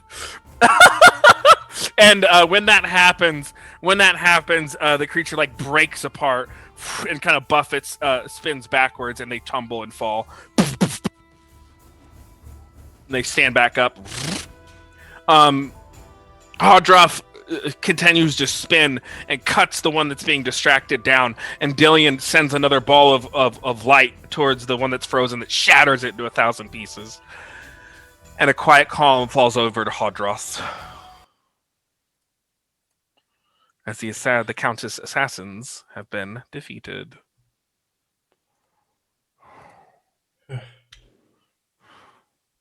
Donoff, before extinguishing their flaming blade, is going to, like, breathing heavily, stalk throughout Aldroth's until he's satisfied that the threat is cleared, and uncharacteristically emotional about the whole situation. It is not the wake-up call I ordered in the morning. It is... Oh, I need to sit down. The Drake comes back and Janelle is just like cowering behind, like peeking out behind the Drake. It's like, is it over? I think so. Look what Just I can right do! Very impressive. It's Dillion, very what do you know of these? useful. Sorry. Sorry, I'm just gonna tell Janelle it was useful. No. Everyone's excited. Good thing. I did helping.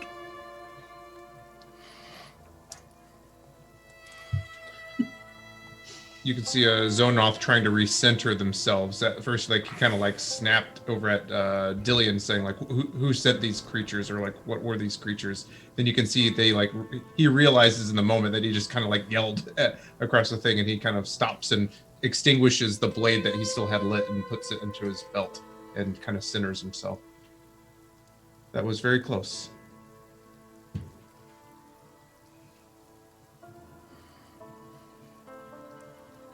Were these creatures from the Countess? Dillian says, yeah, unfortunately, I think, didn't we mention these? These are like what, colloquially, they're known as invisible as stalkers, but that's actually not the whole truth of it. They're basically like minor air elementals, but they're only pulled from like the resonant energy of dead wind elementals.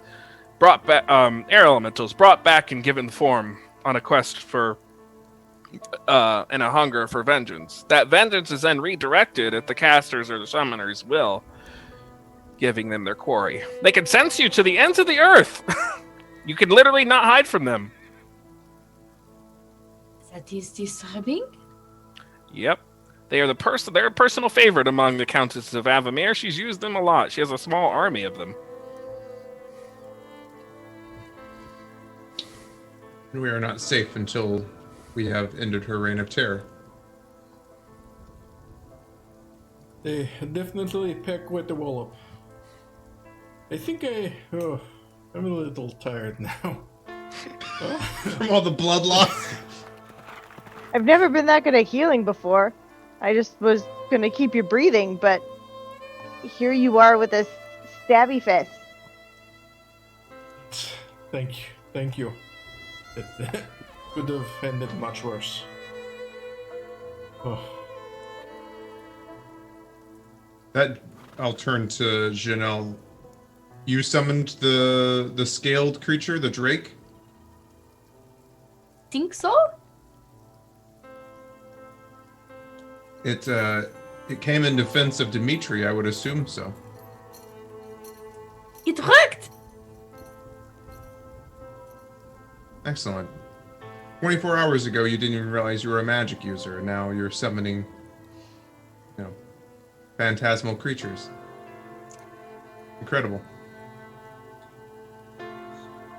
I do not think it is quite real, but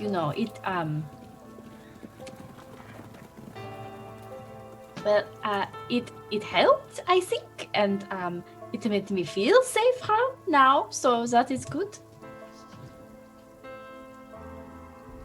I don't know how long it will be here, or if I can do it again on purpose, but I sort of had a reaction of fear and it appeared. So I trust in the right moment you'll be able to do it again. Once your inner eye is opened, then it cannot stop seeing.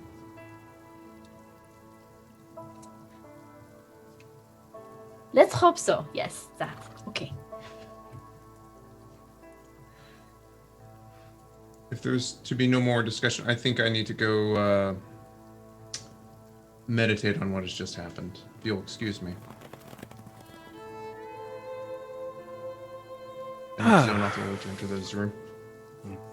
Hardroff, they gesture and they say, sorry about that. We have a perimeter. Apparently there was more of these things that were harassing the perimeter, distracted our guards long enough to have this team come in here, try to get at you. Yeah.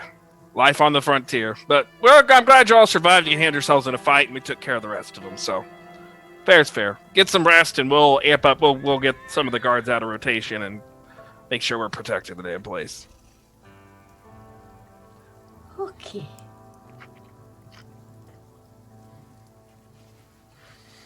And with that, you can all fall asleep and rest if you so choose. Is it a short rest? It's the longer kind. Okay. It's like a full So sleep. I get my full hit points back then? Yeah. Okay, good. Whatever it says. Who wants to, Matthew, I was just waiting, you're like, who wants to get stabbed? Yeah, this is the next episode too. I just keep doing it. Who wants to get stabbed? So some interesting things among the assassins. There is like a blink blade, which is a magic item that you can look up in the deck compendium. And then other than that, on the page 80 of the core book, there are a couple of feather hooks. I'll say there's 4 or 5. A couple of feather hooks, which are these kind of minor magic items. They're basically like grappling hooks. They don't like propel you upwards, but they shoot upwards and they latch on and they have a rope attached to them. So, Sure, I will take a feathering hook or a feather hook. page 80. It's in the like the roguish playbook, whatever one that one is called, the spy. I'm Page just 80. gonna write down magical grapple with rope. I found it right hey. here. How many Aw. items did you say? Oh, thank you for the raid. Thank you for the raid, Chromatic Chimera. We hope that part 1 of your 2-part series finale for Agora's Bell went well. We are just in the middle of well, they just survived an assassination attempt, and now they're resting and collecting stuff. You know. How many items did you say that we have from all this? There's 1 blink blade and 5 feather hooks. Okay. I will take 1 feather hook. Yep. If There's that's also okay. like some rope and some light crossbows if anyone cares. But yeah, Okay. they all used up all their poisons, so there's no poison. And what did the blink blade do? You said? Did It's somebody in the take treasure blink blade? deck. You can look it up. Blink blade. Okay, I'll look it up. The Drake will sleep.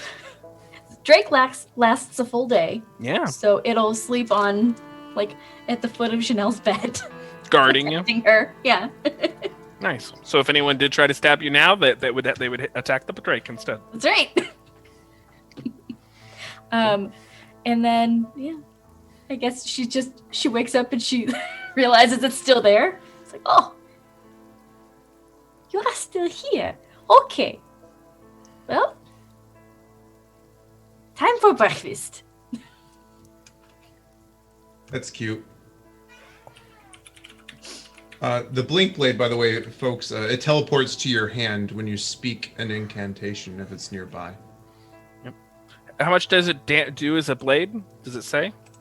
It doesn't, so I think normally it just attacks your 2 damage if it's not stated otherwise.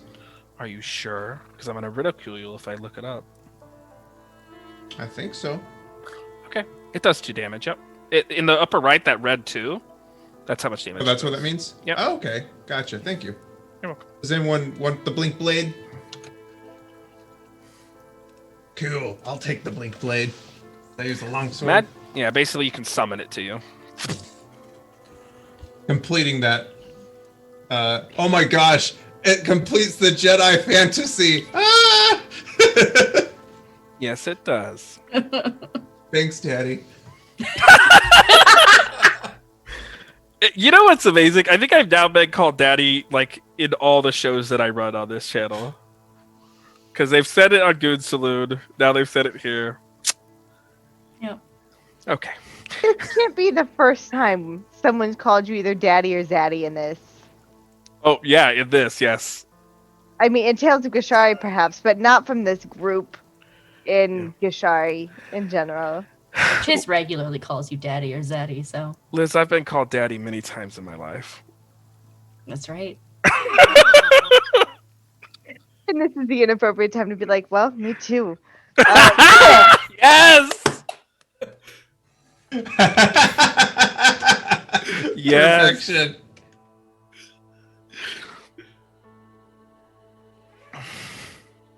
Big Daddy energy. Anyway, Yes, so you all Sam's wake gonna up. take a good rest, get up, and go find breakfast, hoping that there's more grubs involved. Yeah. There's more grubs. You all eventually, gather yourselves, I'm assuming, and press on towards the south.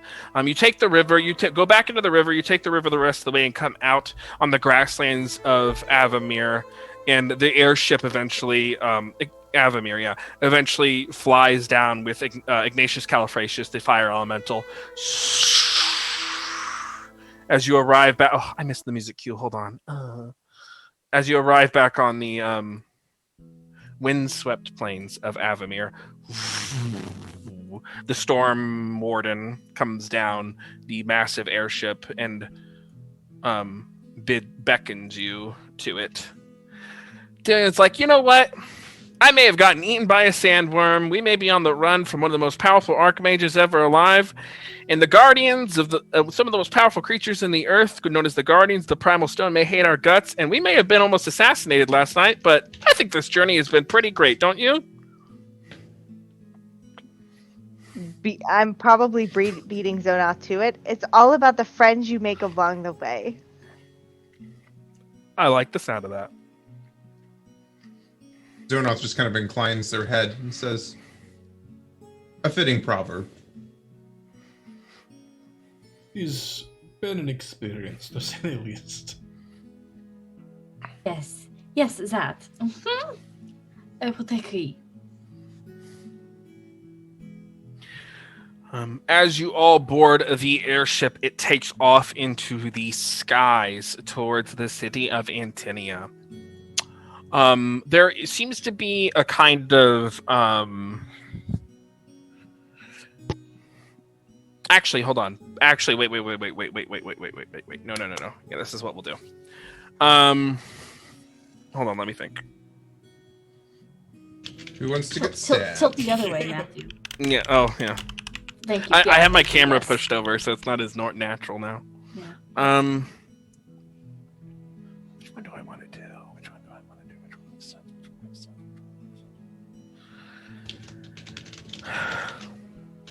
No. Yeah. Okay. Here we go. And Adilian point. So before you all board the airship, as it rests, they're kind of floating above the plains of Antinia. Avamir. Dillian gestures to Spins. He goes, "Spins killed something," and spins around.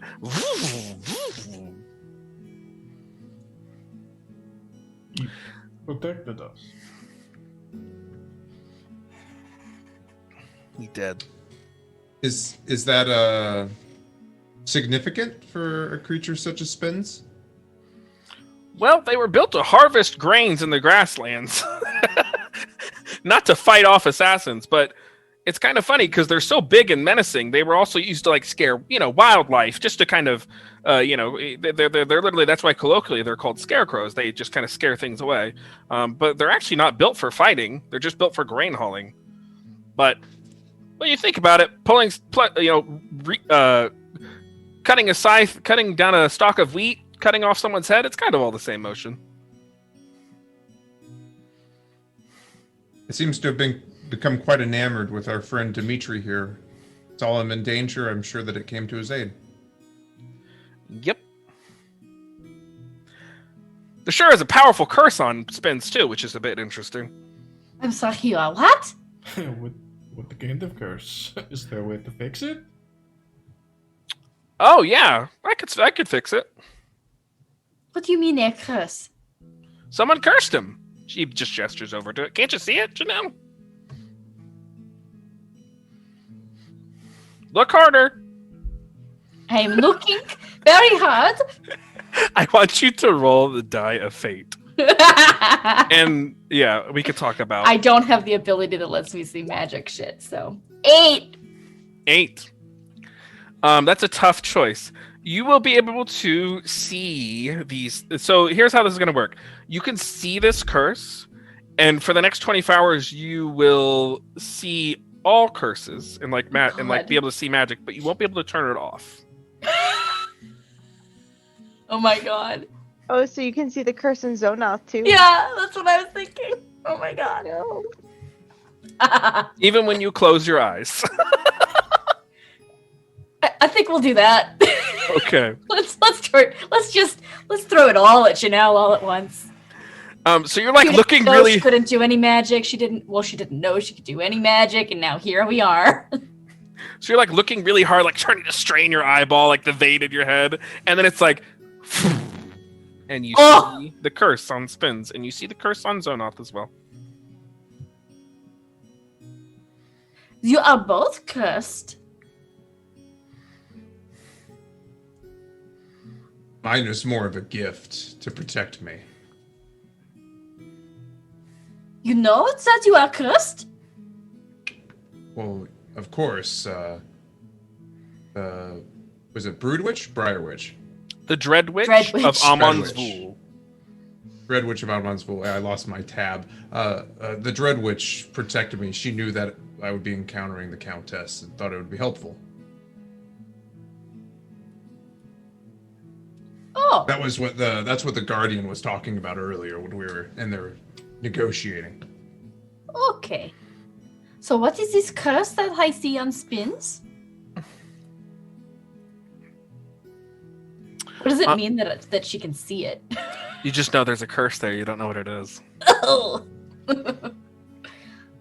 Okay, I can see that there is like a something here.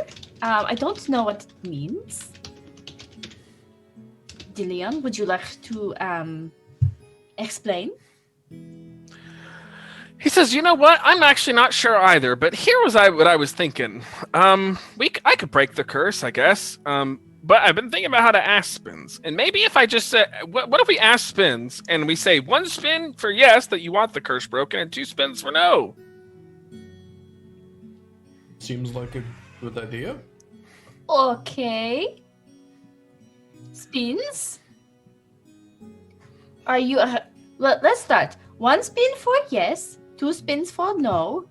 Are you aware that you are cursed? What was the question? Does Spins know he's cursed, or they're cursed? He spins once. Yes. Would you like the curse broken? He spins 3 times and then realizes he did it wrong. And he spins once. Yes. I think that was yes. Yeah, I think he was trying to say yes 3 times, but Spins, buddy, it's not the way this works. In fact, you spin 4 times, which is really technically 2 no's. But it's a double negative, so I guess it cancels that out. Okay, I'll break them to curse. You know what? I follow that, and I think that is right. Step back, Dillion says, and watch the wonderful wizard Dillion! Because Janelle's good at maths. That's right. And then Dillion's like, oh, wait. And he, runs over into a spaceship, and, there's a bunch of rummaging noises, and he comes back.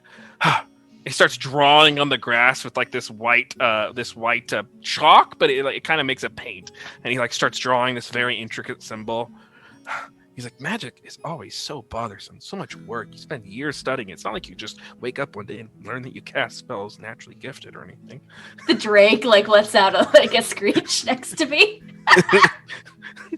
And once he finishes his symbol, he turns around. Okay.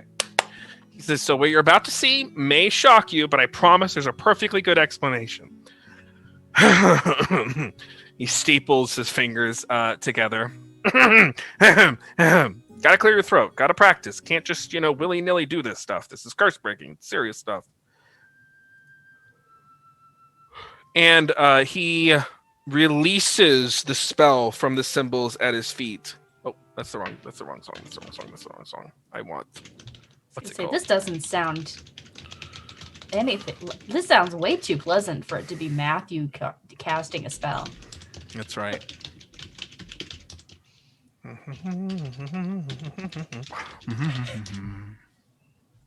Oh, I misplaced something. That's okay. We will do... Let me grab something. What can we do? Is this what I want?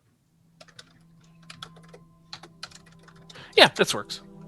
Dillion conjures in the power and the magic through this symbol, and the symbol shatters, and the white turns into darkness, and shadows gather around Dillion as he seems to grow larger.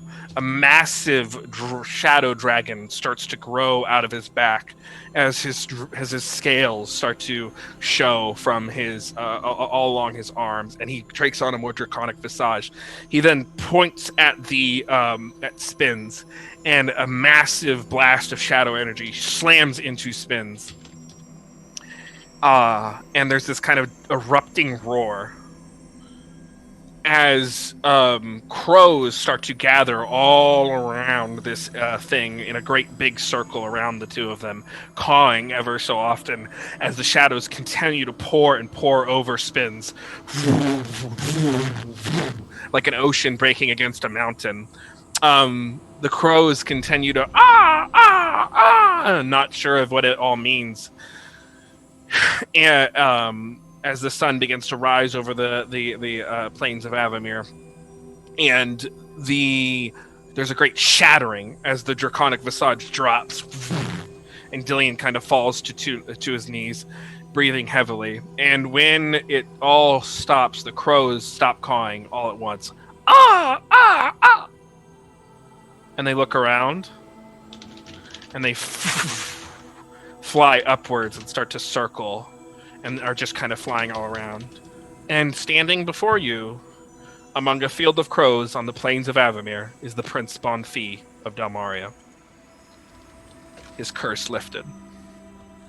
Oh! It is our prince! Our prince! He smiles a big, wide smile. He's like, oh, I didn't think I was ever going to get out of there. Who did this to you? Well, funny enough, I think it's the same person who cursed him, this dread witch of Ammon's Fool. Why would she do such a thing? She showed up the night before the reception, and she told me that I had a wicked heart. And I said, no, I don't. I'm the king of I'm the heir to a holy empire. And she said my throne was a rotted throne. And I said, how do you know so much? And she said, I'm the dread witch of Ammon's Fool. And I was like, I don't know what that means, but you should leave immediately. And then she started to leave, and I thought that was interesting because I thought she was going to hurt me. And then I was like, wait a minute. Well, he would say this with a French accent. Hold on. Thank you, yes. But then I was like, wait a minute. If she is evil, she would not so quickly give up her gambit. Maybe she means well. And I say, wait. How can I know what you say is true? And then she said, well, I can put a curse on you and show you the error of your ways. And I said, fine. I don't know what compelled me to say it was okay, but there was something in her words that moved me, a truth I could not shake, a kind of a sickness inside me that I could not part with. And so I agreed to it, and I woke up with this man, he points to Dimitri, rummaging me out of some trash pile. And then I saw and I heard your stories, and I saw all the things you do. And now I know that the Dalmarian Republic cannot ally with this Countess of Avamir. Well, that is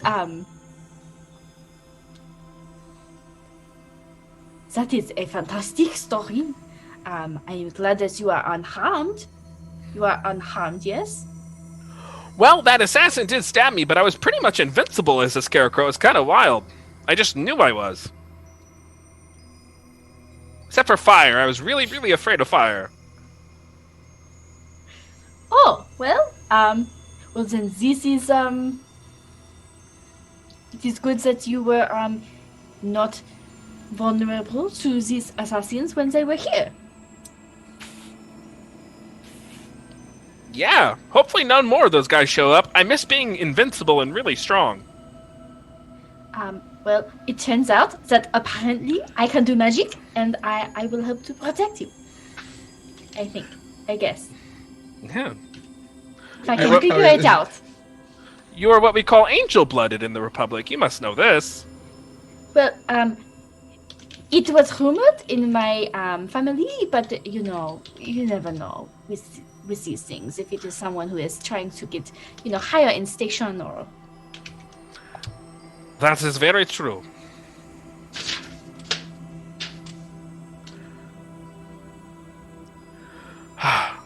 Well, I guess it's off to... Dillian says... Or no, Dillian is actually out of breath and is like barely standing, and he kind of stands up. He's like, you're welcome for me breaking your curse. I'm gonna go lay down. He kind of starts to sluggishly walk towards the airship. Janelle will direct to the Drake to help him. As this is happening, I'll put my hand onto the prince's shoulder and I'll say, "You received a great blessing, and I'm glad to hear that the scales have been lifted from your eyes."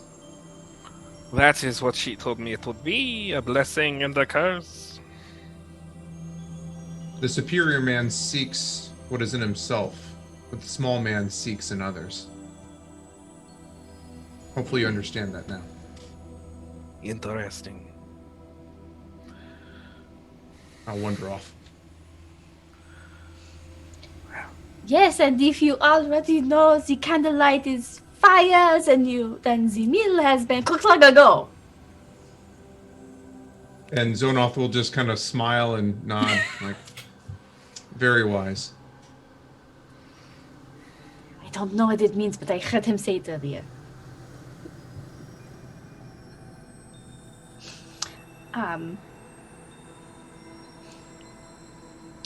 Leon, Yeah. why did the dragon come out of you? Are you sure you want to hear? Maybe not. Kind of lets out a deep sigh. He said, I'm from a country known as Poi. Pronounced Poi. Have you ever heard of it?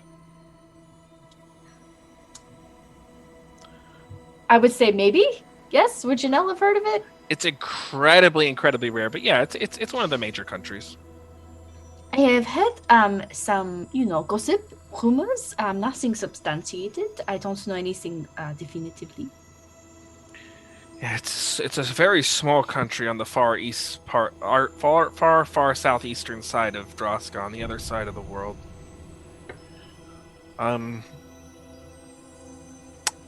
Poi was once part of a realm of, well, a different dimension that most people don't know about.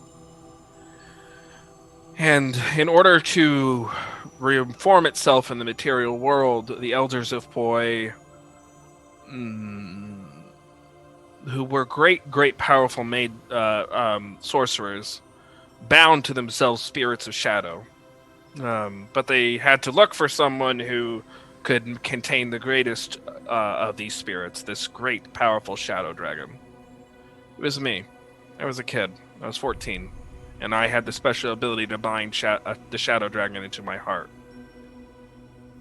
And so I did, to save my country.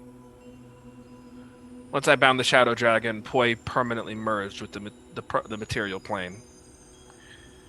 And it's no longer between dimensions anymore. I've always been able to use magic. I didn't have to learn. I had to learn other stuff, but if I want to do a lot of magic, all I have to do is use the shadow dragon.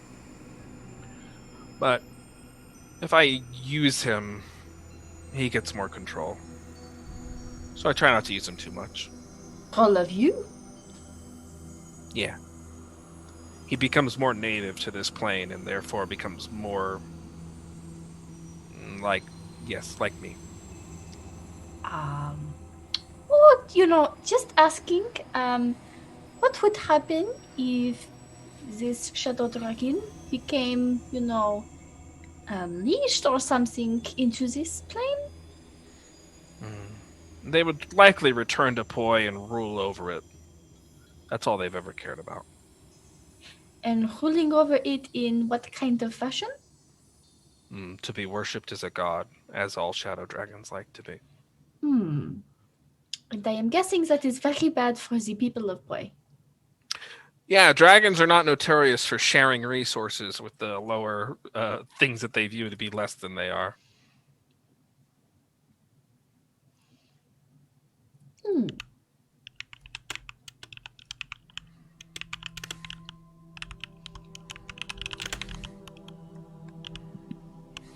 So, how much do you think that you can use this power without it being too much?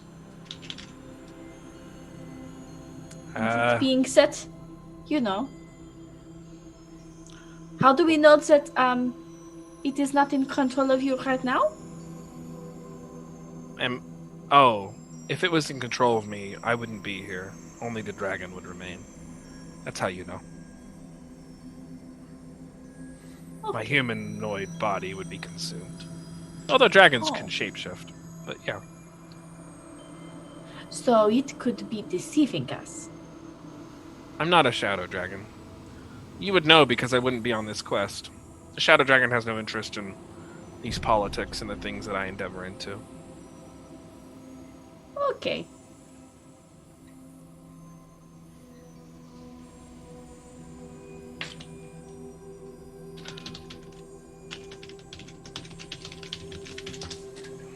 Um, Sam would catch up with the Prince of Dalmaria. Your Grace? Yes. How can I help you? I'm Sam. Yes. How can I help you? What do you need? Uh, this is definitely above where I am, but while you travel with us, I wanted to ask, um, do you still plan on helping to fight Hell? To fight what? Hell of Orgash. Well, there is little we can do unless the Northern Alliance reaches out to our support. However, the Prism were involved in the assassination of a high-ranking figure of Damalia public life, Miss Dupla LaCroix, as our agents tell us. But I suppose a treaty could be reached. Dupla was, well, she won't be being beatified or given sainthood by the church anytime soon.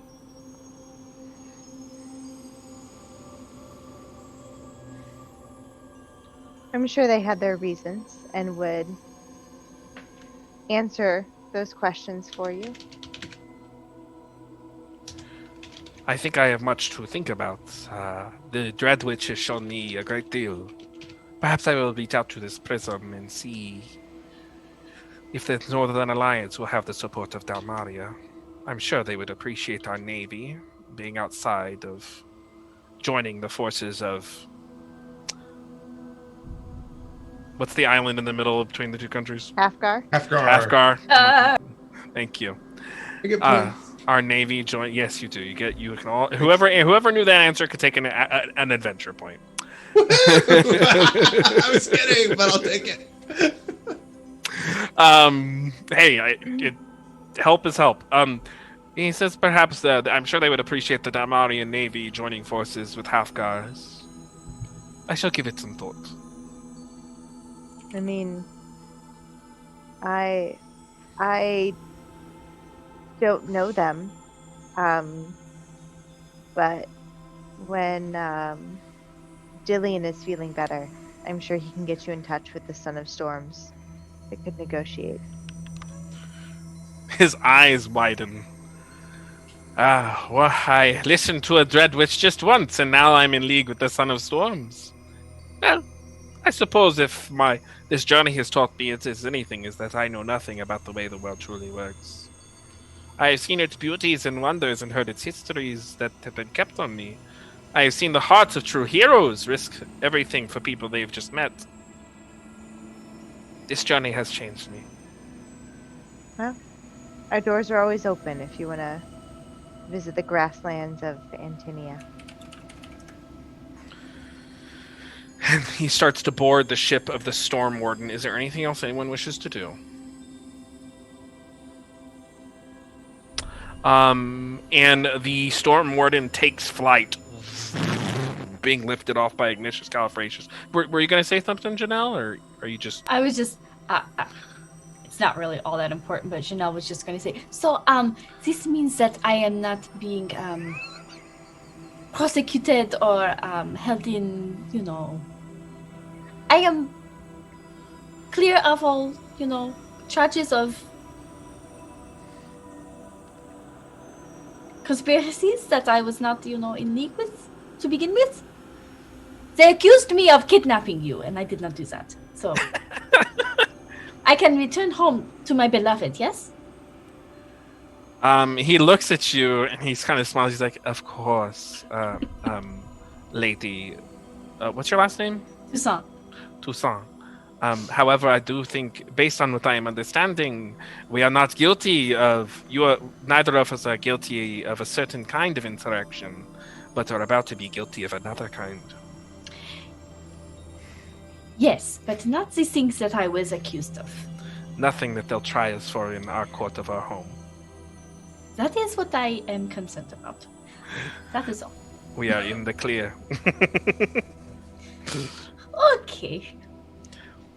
And as the Storm Warden takes off into the sky, it you see it point right to the. You can literally see the flying city of Antinia. It's off on the horizon, but you know it's there, and the ship barrels towards it as Ignatius Califracius, the fire elemental, roars to life, and you all stand there with the wind buffeting your faces on the Storm Warden, the air elemental ship, towards the flying city of Antinia for a confrontation with the most powerful Archmage alive, the Countess of Avamir. And that's where we'll end tonight's session. Woo! It's fine. We'll be fine. Everything's fine. Hey,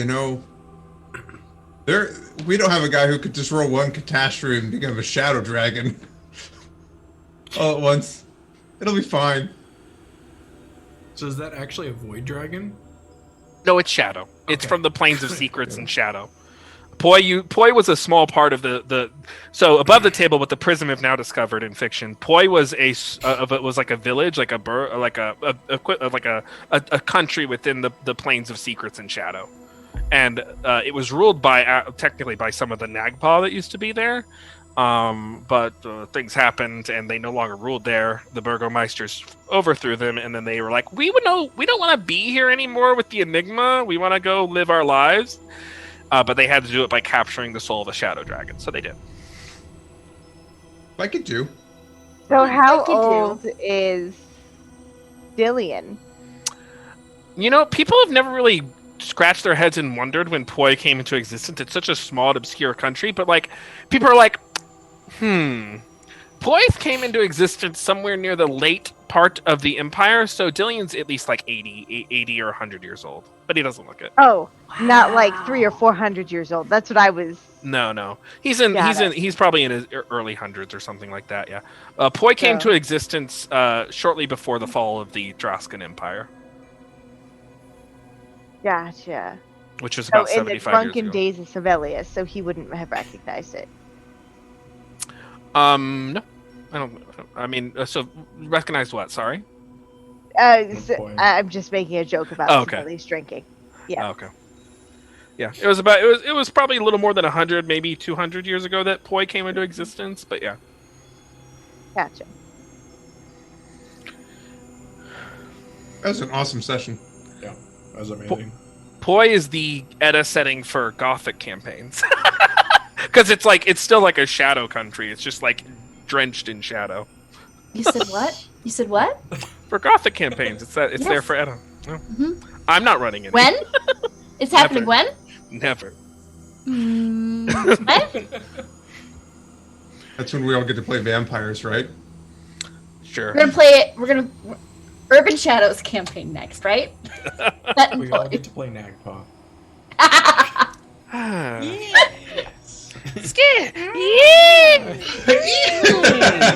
What if Spins was a Nagpa Oh my instead of the God. prince? So sad. I love it. Good stuff, y'all. Shall we go around and say our things? I got a dinner to cook and stuff, so Yeah. say our outros. I'll go first because I went last time. I'm just going to barge right in. Okay Hi. then. Not asking anyone, just throwing my weight around. Hi, my name is Chase. You can find me at Chase314S on Twitter. You can also find me on all of our socials where I post TTRPG memes every single day. Please join us this weekend for Cold Suns, our science fiction campaign using the Expanse RPG rules. We are going to be giving away some really cool Green Ronin merch thanks to our friends over at Green Ronin. So please be sure to tune in for your opportunity to win. And see all these fine people plus another one of our good friends. I'm going to hand it over to Alexis. Hello, My I'm roommate. Alexis. You can find me at Fox Fanato. You can, find me here where I do things like make this overlay. And, I'll be playing Cassie on Saturday at Cold Suns, who is a bit of a maverick with a symbiotic alien living in their head. It's great. She's a blended consciousness. I'm doing amazing. I'm killing it. I'm a professional amateur over here. My favorite moment tonight, as I stall trying to figure out what it was, I love how, like, in the end, it really was just the prince was the cursed scarecrow. Spins being the prince, it being just so, like,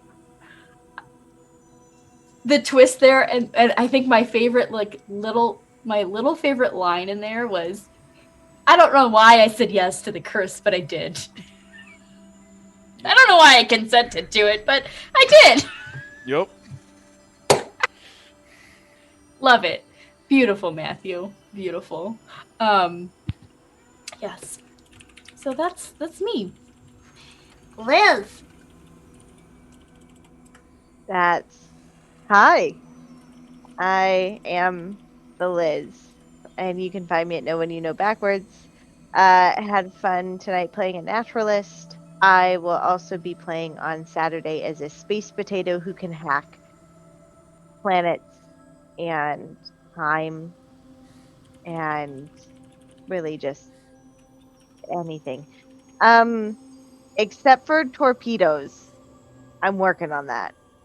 And let's see. Favorite moment from tonight.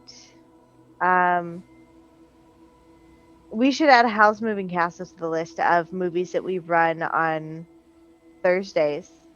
We certainly should have like a Miyazaki stint. Yeah. And favorite moment from tonight. Probably Dimitri being ridiculously reckless. Like literally almost died, was unconscious, brought back up to 2 hit points, still full of knives, and just decided to continue punching invisible assassins. I got crit on twice in a row. Just no thought to the person that brought them back to life this either time, really. Just, well, I'm here now, punch punch. Like so yeah. And that was my favorite moment. Join us on our Discord so that we can watch all those movies without shaming anyone for having not seen them, and do fun things and join us and see our schedules. And I think I'm passing it to Rob, right? Yep. So Rob, Okay. Parameter 804. Favorite moment of the night. I like the whole grub scene between Sam and Janelle. I thought that was fantastic. I'm so sorry. As always, I'm here Wednesday nights, and then I'll be on Saturday for Cold Suns as well. So I will go ahead and throw it back to Matt to take us out. Yeah. Hi, folks. I'm Matthew Foreman. You can find me here at Twitch TV/Priority.